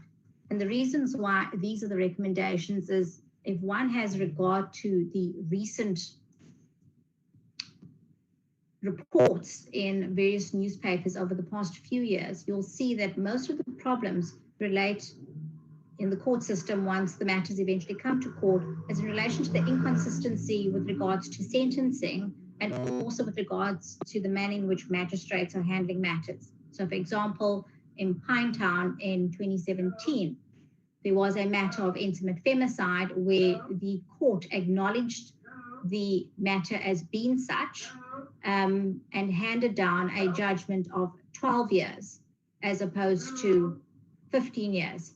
The reason for this being that the compelling and substantial circumstances that warranted the reduction of that was because the accused was a first offender. So this is a deviation which might not be appropriate in these circumstances. In addition, one also has seen in the news recently the various newspaper reports regarding the magistrate from Umlazi from the Sexual Offences Court. And the fact that none of her judgments went on review for a period of 7 years because the regional court president didn't think fit to do so. None of the parties in her matters, be that the prosecutor or the defense, sent her matters on review, and there was no requirement for any of the sexual offences matters to go on automatic review. The results was an alarming travesty of justice, where you had rape cases and the sentences were suspended sentences or alarming 3 years or 2 years or as they went. Those were only in relation to 2 or 4 that have been reported, but now they're still being investigated. So there needs to be additional oversight for matters relating to gender-based violence, sexual offences, and femicide. And this will have a dual purpose of making sure the sentences are appropriate, and then also assisting with the collection of data, which in turn will ensure that the targeted interventions are actually being targeted, and we can see whether or not all these interventions are succeeding or not as the years go by. Thank you. Yeah, thank you, Ms. Nichols. I think as you suggested, obviously we would make your document also widely available.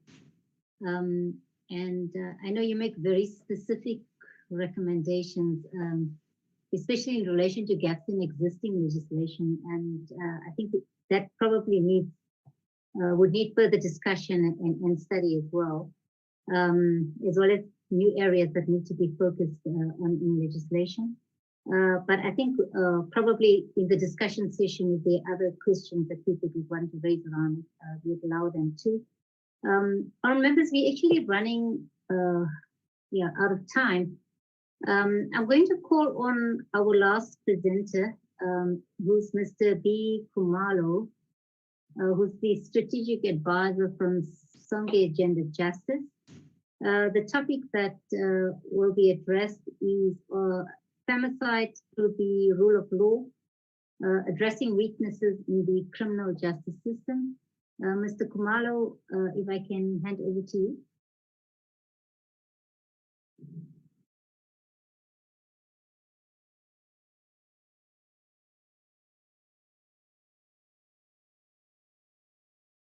Mr. Kumalo.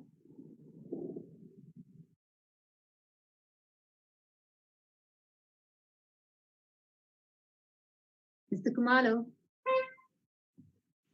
Hello, thank you, Chairperson. Honorable members, my comrades from civil society. I will make your life easy, Chair, because I have a few slides to share. My colleagues have covered a lot of ground on the issues that I wanted to flag. We obviously are dealing with a serious matter of gender-based violence in South Africa and femicides, and it's impacting on a sizable populace of our country.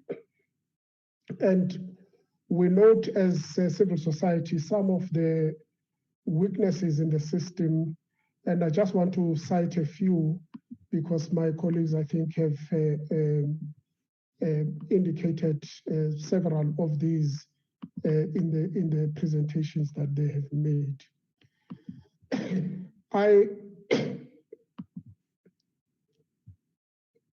Sorry, my slides are a bit mixed up here. As indicated, we all agree that gender-based violence is very chronic in South Africa. It's 5 times above the average, and it is indeed something that requires a serious challenge. With respect to our policy and legal framework, I agree with Advocate Magano that we don't lack policies and the law. We have the Constitution, which is very strong. We have the Domestic Violence Act, which is very comprehensive. We have the criminal law, sexual offenses and related matters, which has been referred to by Ms. Trudy Nichols. And then we have now the new policy on the National Strategic Plan on gender-based violence and femicides. Very important instruments that indeed are seeking to provide a meaningful response to the challenge that we are facing. The challenge then is why are things not working as they should? We note that from Sonke General Justice that much as we have these progressive laws, the implementation remains very poor. There are still lots of gaps, either in the police, in the investigations, or in the prosecution of these cases, which continue to undermine access to justice for women in our legal system. We note as well that there's lack of confidence in the justice system currently. As one of our partners have indicated in one of their research, we know that only 1 in 9 rape cases actually are reported, which is really a serious concern, because what happens to the other 8 that don't end up getting reported? And we also know that there are high levels of impunity. Most of the cases that in fact actually do end up getting in court, we note that only 8% of those reported cases result in prosecution, and even less result in conviction. There's also the fear of secondary victimization by survivors because of how they are treated in the whole value chain of the system, either from the police station or by the prosecution in the courts, where sometimes we sense that either the prosecutors are not experienced enough to manage these cases or do not have the necessary sensitivity to understand the context of sexual offenses. And so the legal justice system is also not the only form that women then turn to when they seek resolution of the challenges that they face. There are many women who would go and report cases and then go and withdraw them the following week. And many of them will tell us that they don't necessarily want their partners or their husbands to necessarily be thrown into jail. They simply want the violence to stop. Now, what are the mechanisms that we have in the country that can help us arrive at that situation where these matters can be satisfactorily resolved, such that women don't get exposed furthermore to violence? We see a lot, of course, of responses from civil society in terms of advocacy mechanism to hold the criminal justice system to account, to hold men to account through various means. As members will be aware, the Men Are Trash hashtag, which is out there in the open, intended really to call attention to the issue of responsible manhood in our country in responding to many of these challenges. And a lot of these efforts by civil society, I think, have paid off, as we've seen, of course, with the culmination of the National Strategic Plan. But that plan is good as it can be implemented, because, as we have indicated, plans by themselves don't implement themselves. We need, therefore, to ensure that the implementation is done and done properly to ensure that we realize justice for women in South Africa. I want to then jump to my last slide, Chairperson, where I've basically outlined some of the cases that for us are an example of some of these challenges that I'm pointing out to this meeting today. The issue of the magistrate in KwaZulu-Natal, I think Advocate Nicholson has handled it perfectly. We have a case of young people in special schools. There are about 3 at the moment that we're dealing with at Sonke, who were raped and sexually harassed in school. And there are failures in terms of how the school first responds to these cases. There are failures by the Department of Education, how these cases are mishandled. And thirdly, there are failures at the police level, how these cases, many of them don't even end up seeing the light of day in court, because many of these schools are special schools for children with mental health conditions, and police are prone to not want to prosecute these cases because they don't have the kind of speciality to can be able to manage these cases in a manner that can help these families to get justice. But then what does it mean for these children and their families? We have a case in Tembisa of a young woman who's autistic, who was gang raped by other students during school hours in school, and it was caught on camera.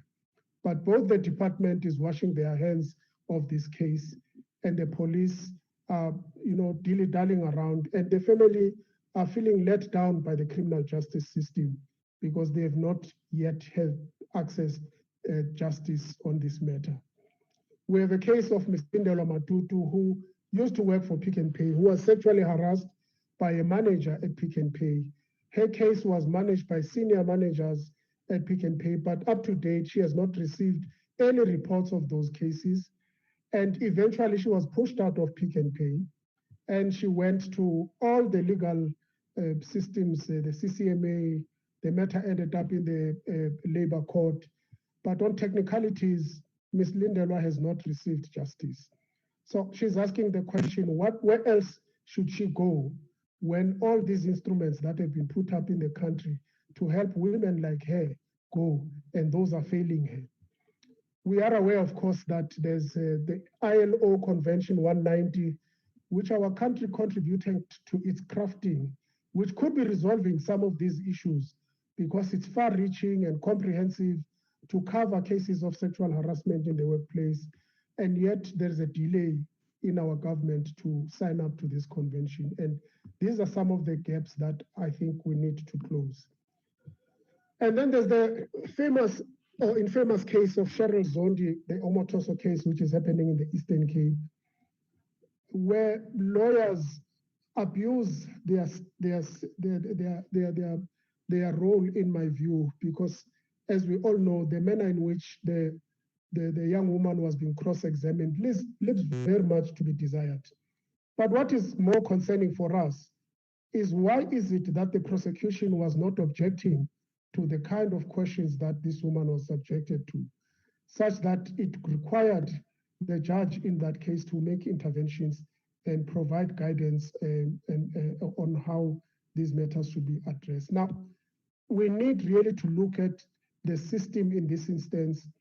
Why is it that we can allow women to be victimized even in court after they've been abused, such that it throws the whole system around, where many women are even afraid to come forward and report as they see the spectacle that happens in courts by defense lawyers, thinking, do we want to go through that and be embarrassed in the whole country to be asked how long was the genital of the person who raped you?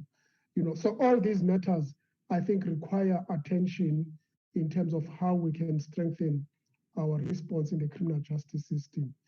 And then there's a case of Ms. Ayanda Simelane in Springs, Guatemala, who was stabbed and thrown in the veld, allegedly by a boyfriend. The case was investigated for 2 years, and the family was given subpoenas to appear on a particular date, and the matter was set down. On the morning when the case is supposed to start, and they are told, no, the case has been withdrawn, raising all sorts of questions. Why should it take 2 years for the state to investigate and even enroll a matter and subpoena witnesses to appear to discover when the case is supposed to start that actually the case is withdrawn? These are the issues that make people lose confidence in our criminal justice system. The last case I want to refer to, Chairperson, is a case of a woman who was harassed by a pastor in Mamelodi, who was stalked, and the men kept phoning her, threatening her on WhatsApp messages and stuff like that. The woman went to the police station, reported the case, and the police shockingly says to her, go and find out where he stays so that we can serve him. Now, how is a perpetrator, a survivor of sexual harassment and stalking expected to go and investigate where her perpetrator is staying. But this woman, because this man was persistent, worked with her friends, located where this man stays, and went back to the police. The police issued then, helped her to get a protection order. And this man continued and came to her place, came to work, and she phoned the police. He was arrested. But guess what, Chairperson? The very same day that he was arrested, he was allowed out on a free bail. And he went back to her, and now he's threatening to kill her. And this woman has now come to Sonke Gender Justice to say, can you please help me? Because I'm now desperate. I don't know where to turn to. I don't think we should allow these kinds of cases, situations, Chairperson, where women feel that they've got nowhere to turn to when we have a government and we have a criminal justice system. So we need really to look at all of these provisions that are there and close the loopholes, because unless we can do that, we continue to allow perpetrators to continue to violate women and expose young people to violence with impunity because they know they can get away with it. Those are just the few points that I wanted to make, Deputy Chairperson, because I think a lot has been covered by my colleagues. Thank you. Thank you very much, Mr. B. Kumalo, for that input. I think it was quite informative, and you really looked at those harsh issues, especially in terms of the inefficiencies in the value chain of treatment of victims of sexual abuse, gender-based violence and femicide, and the failure of the criminal justice system to deal with such offences. Honourable members, I'm going to open up for discussion and or comments and or questions that you may have.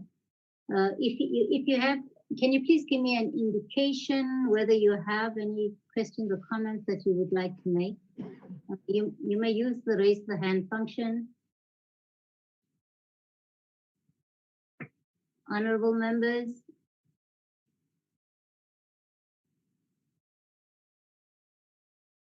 I'm not talking. Honourable members.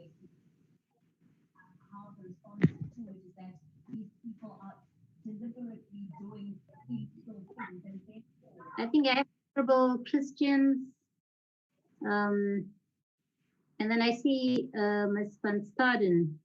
Okay, I'm going to allow Honourable Christians to make her comment or ask any question she has. And then I'm going to go back to all the presenters. If you have any closing comments you would want to make, as well as respond to Honourable Christians. I've seen some being raised. Okay, I'm going to follow this then. I'll ask Honourable Christians to raise her point. Honourable Christian. Thank you very much, Honourable Sheikh. I actually just have a comment. I just want to say thank you for the presentations and for the huge amount of work that has gone into, into the presentations and the work done by the organizations and the universities in highlighting the serious plight of the women in South Africa. And also, just to comment that after all these years, it's still, the same things that women are burdened with, namely, the problems of gun ownerships, male childhood adversities, drugs, poverty, and so on. And I think a lot of important information was given through. And I think it's something that we really need to look at and build on.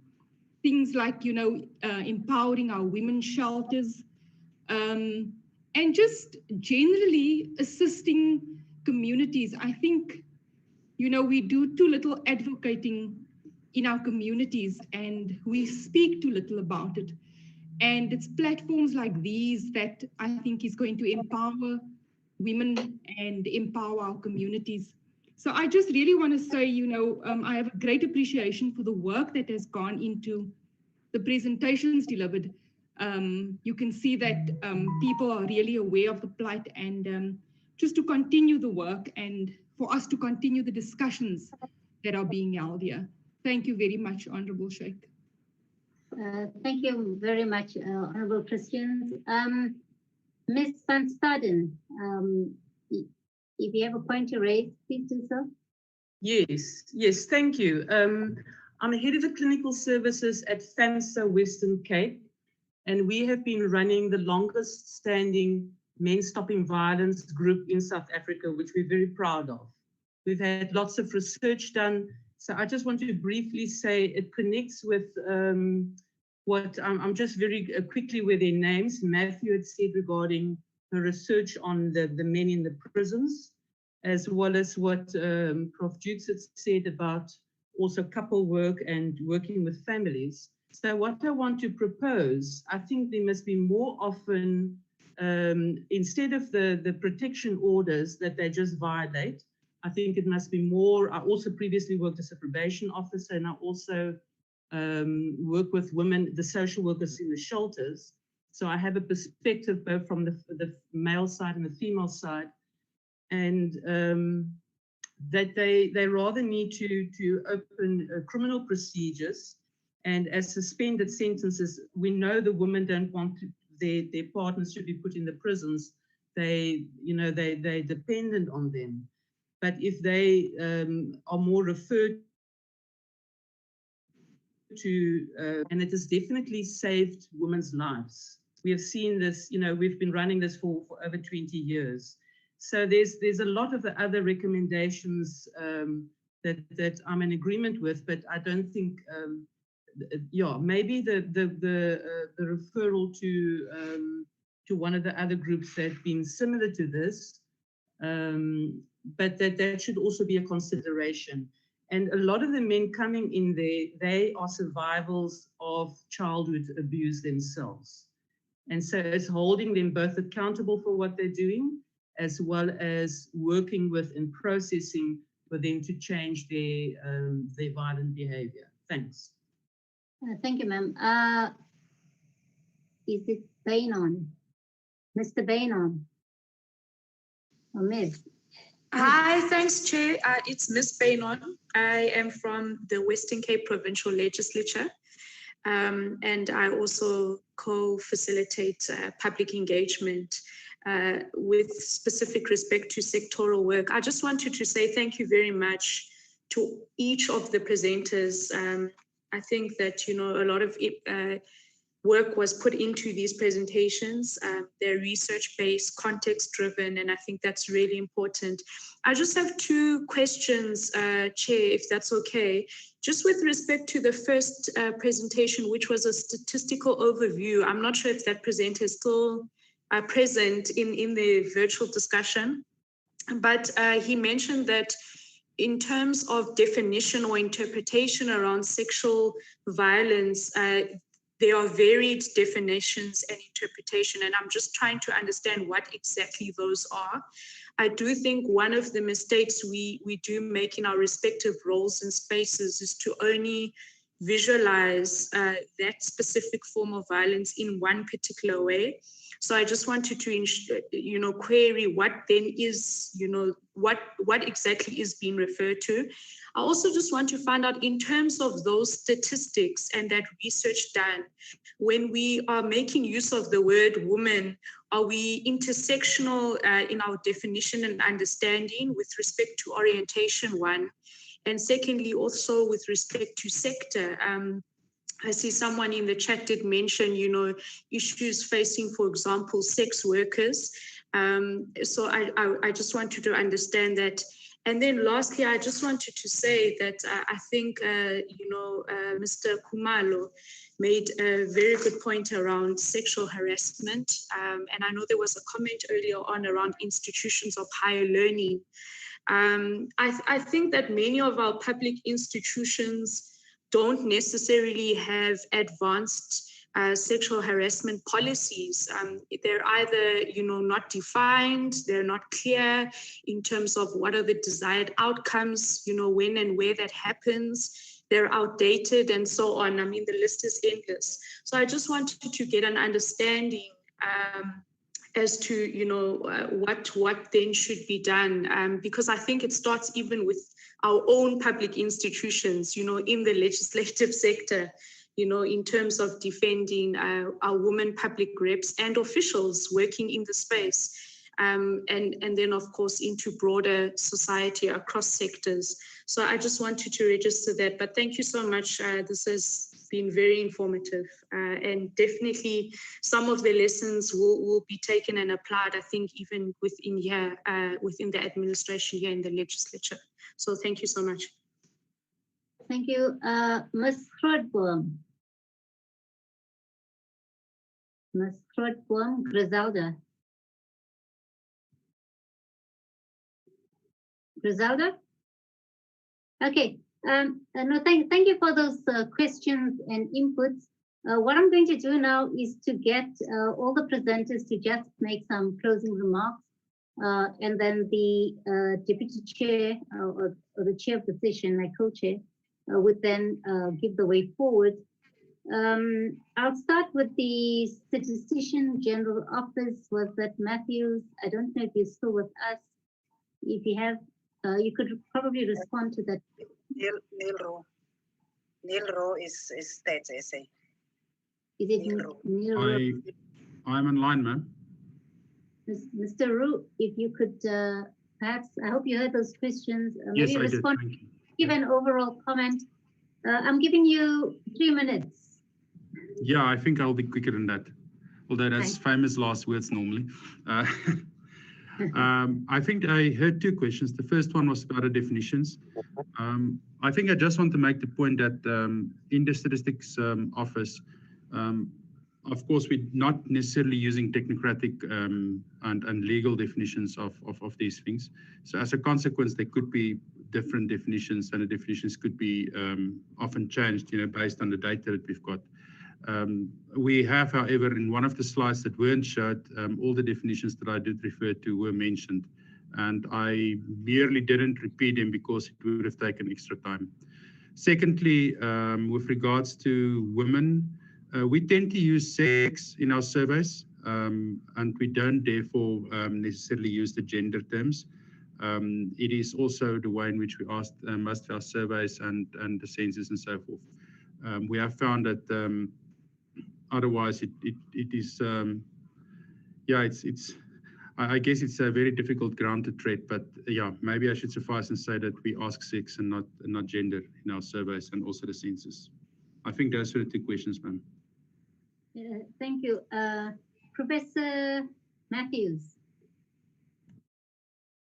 Professor Matthews, you have 3 minutes just to make some closing comments. Yeah, some closing comments from my side is just that I think one of the things I didn't talk about that's really pertinent to the conversation today is that we've got to understand that there's intersections between violence against women and violence against children, and they often, and I think Professor Jukes alluded to this, that children witness violence in the home. And I think the service organizations have to recognize this when they see women coming in for intimate partner violence. It's critical for organizations to be addressing when women come in and talk about their violence, for services also to recognize what's happening to children, particularly if we're wanting to address and prevent femicide from happening. I think it's critical that we start thinking about these intersections and how we think about smartly integrating it into our approaches right from the start. So I want to leave you with those thoughts. Thank you. Thank you for having me this afternoon. Thank you, Professor Matthews. Professor Jukes and Professor. Thank you very much.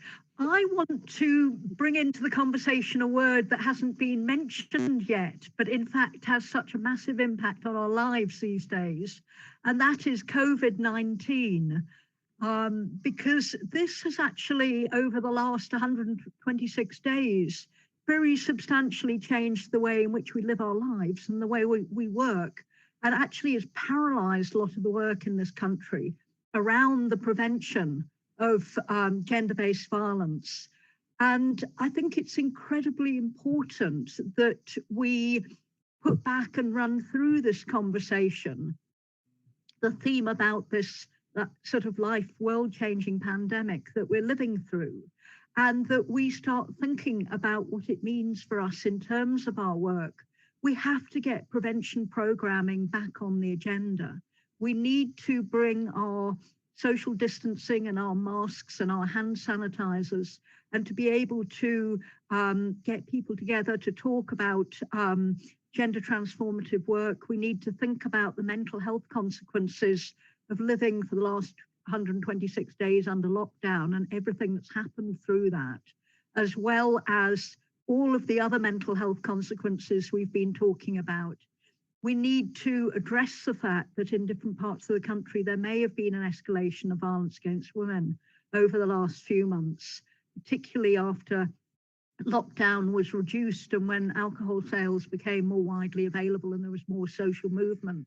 And we really need to take this into account, because COVID is going to be with us for years. It's not something that's just a matter of a few weeks or months, and it will profoundly impact on how we work. And we mustn't let it stop our work around trying to prevent violence against women and girls and femicide. So that's my parting message. Hi, Naima here. My last few comments is just to say thank you very much for inviting us and for allowing us to share our work. Our research really is only of value if policymakers and community and activists use it. I briefly want to just talk about the issue of definitions. I think because it's very critical for research that definitions are understood properly, because, for example, rape, we cannot ask women in a research study, have you ever been raped? Rape is understood very differently for women compared to us researchers. Some people understand it to be only done by strangers. And that's why it's critical that we do a dedicated study on violence against women in the country. And that research cannot be done, and this has been shown over the world, across the globe, that it is a study that's dedicated with special training, with people, and it's led by experts. And I hope that we will be doing this in the future. I want to also just tell you that I have given you preliminary data on 2017 on femicide. I hope that I was not going to tell you that there's an increase, but it does look like that. So please look out for our results as it comes out, probably in about 6-8 months time. Thank you much. Thank you very much again.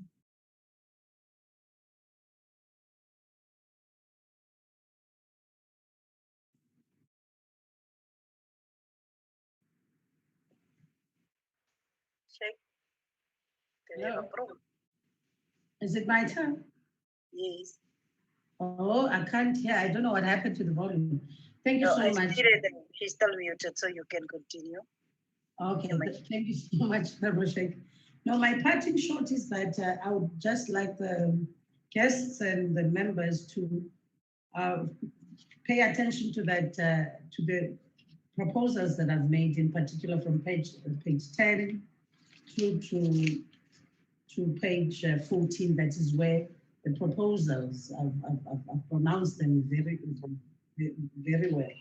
In a nutshell, I've made a proposal for excluding of the option of a parole in all femicide matters, and I've also dealt with further tightening of bail releases, and I've also dealt with the amendment to factor in the preclusion of withdrawal of charges from prosecutors and also from the victims themselves.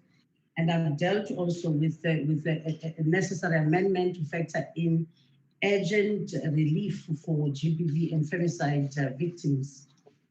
And I've also dealt with the issue of human trafficking and the issue of the decriminalization and the criminalization of selling of sex and the buying of sex in particular. I have proposed that rather instead of decriminalization, we may look at the option of criminalizing the buying part, because it makes a commodity out of women bodies, and looking into the decriminalization of the selling part. And finally, we must also be very cautious of over-legislating, because most of the time, people think that legislating is the way out, but it's not really the way out, because you can over-legislate. Criminologists are cautioning against that. And finally, when we say zero tolerance against GBV, it should be zero tolerance against the issue of law enforcement that is not operational. That is the zero tolerance we need now. Okay, thank you very much. Thank you, Ed Magano. Ms. Nichols? Thank you, Honourable Sheikh. My closing comment is that what is required is the effective implementation of the existing legal framework.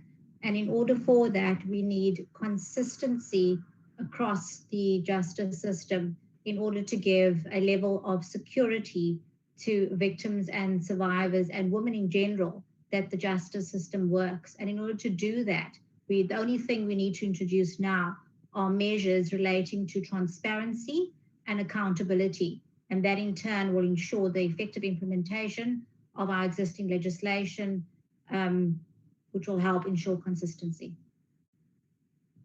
Thank you, Ms. Nichols. Mr. Khumalo? Thank you, Chairperson. Whilst I support the idea of strengthening the criminal justice system in response to GBV and femicides, I think we also should not take this as a magic wand. I don't think we will deal with this scourge simply by the criminal justice system. I want to make a point that we need a comprehensive response that requires combination of efforts. And the strategic plan gives us some of those frameworks. We need to also emphasize on the issue of prevention. We don't have to wait for women to be assaulted and be killed. We need to ensure that we have emphasis on issues of masculinities and dealing with the issues of patriarchy in this country. Because unless we deal with those source elements that drive this kind of behavior, we will continuously be in a revolving door. We don't have enough jails to keep perpetrators of violence against women. So we do need this combination response. Thank you. Thank you very much, Mr. Khumalo. And let me also just thank all presenters once again for the insightful and very useful presentation. Deputy Chair, if I can hand over back to you, I've tried to catch up on time and I think we're on track. Deputy Chair. Thank you very much. Thank you, Honorable Sheikh. I think we've done quite well with regards to the issue of time. We will then, after this, we will give to Ms. Nita to just do a final word of thanks for us. But I just want also to express my appreciation. I think I've said it in another gathering where we were together speaking on the issue of the Domestic Violence Act and the review of this specific legislation. It is quite clear that there is common agreement that gender-based violence, femicide, violence against women and children, we have actually, all of us have a common view with regards to that, and we are expressing a common solution, or we understand what should be the solution. But like Mr. Bafana Khumalo have said, and that is the issue of implementation, but also the issue of prevention.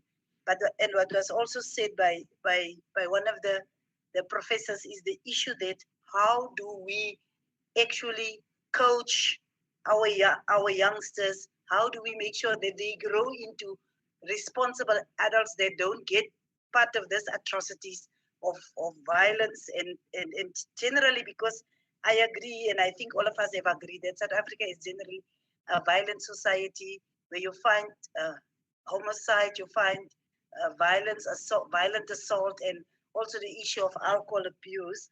And we as Parliament, in our oversight responsibility, we have a role to play and to make sure that our legislation is effective and that it is really responding to the challenges that we are experiencing within our communities. Like I said before, even what we have actually heard here today is just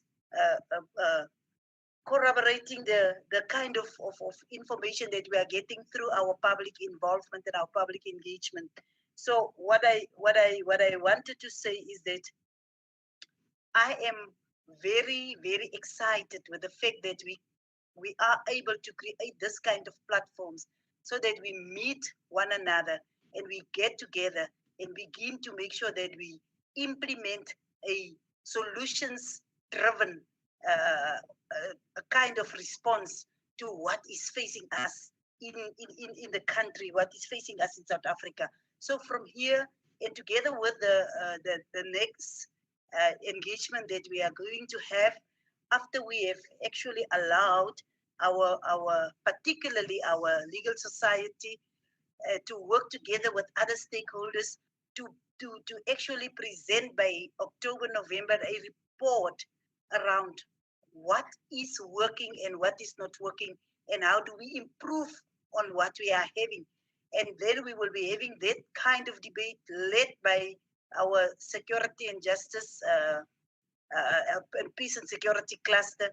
We will have that kind of debate, and then from there we will begin to develop a comprehensive response together with all role players, and that is or stakeholders for that matter. That is what we are planning. That is our way forward. But we are continuing. It's a two-pronged approach. We are continuing with our Women's Charter review issues, but also the other resolutions like the ones on gender-based violence and femicide is what we are going to address. And we want to make sure that the kind of engagement that we had today, we are going to continue with it. And we are also going to discuss with everyone to say the time frames and also what do you think would work effectively to make sure that we change society in its totality and that we get away from our past and also what is presently prevailing even during the time of lockdown. And we have a comprehensive response to this area of what we call a scourge. But after that, we at least begin to build a cohesive society where women and children and the vulnerable will feel and be safe. Because if you look at our stats, we can see there is still a lot that we need to do to make sure that we make a difference in terms of poverty, in terms of inequality, in terms of generally making sure that the socio-economic circumstance of our people is actually changed or is actually addressed in a way that will make sure that we won't be seeing the very same kind of things that are happening currently. It is actually very sad that we can still have a society where more than 40% of women, men, generally communities do not feel safe where they are. Because if you look at that statistics, you could see that very few people feel very safe in South Africa. And that is something that needs to be addressed. I think I will end there and give to Honorable Mita to just give us a vote of thanks. Thank you very much, Deputy Chair.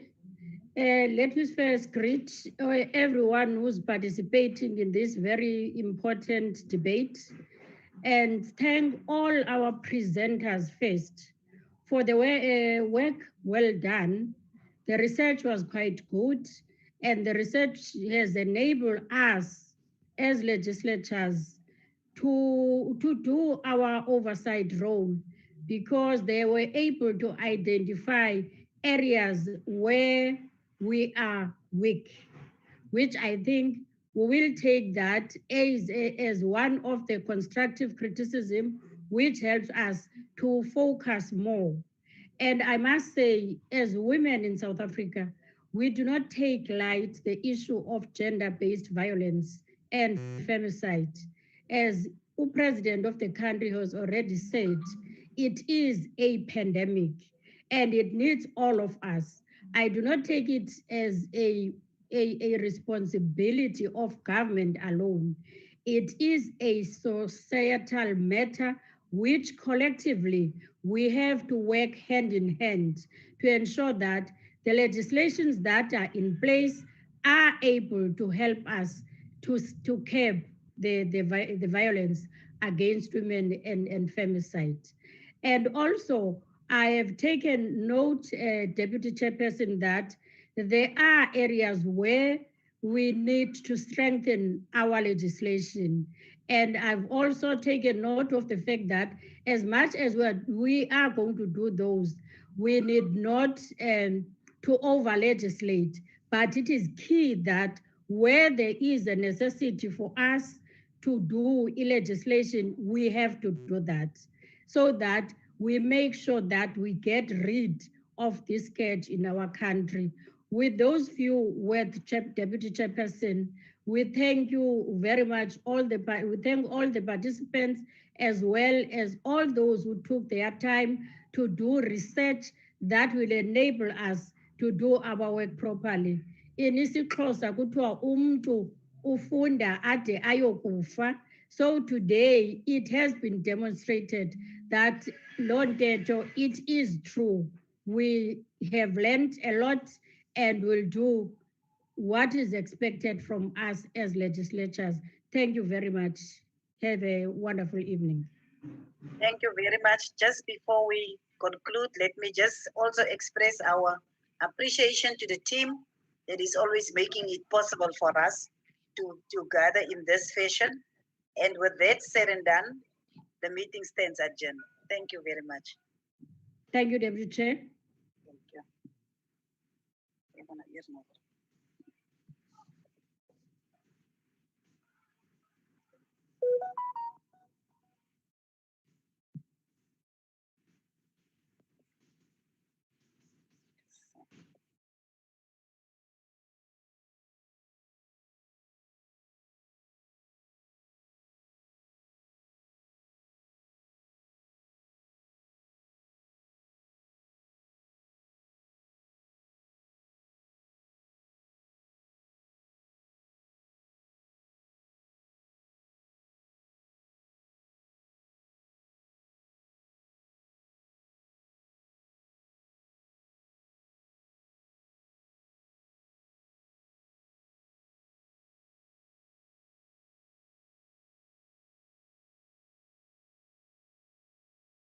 I love you.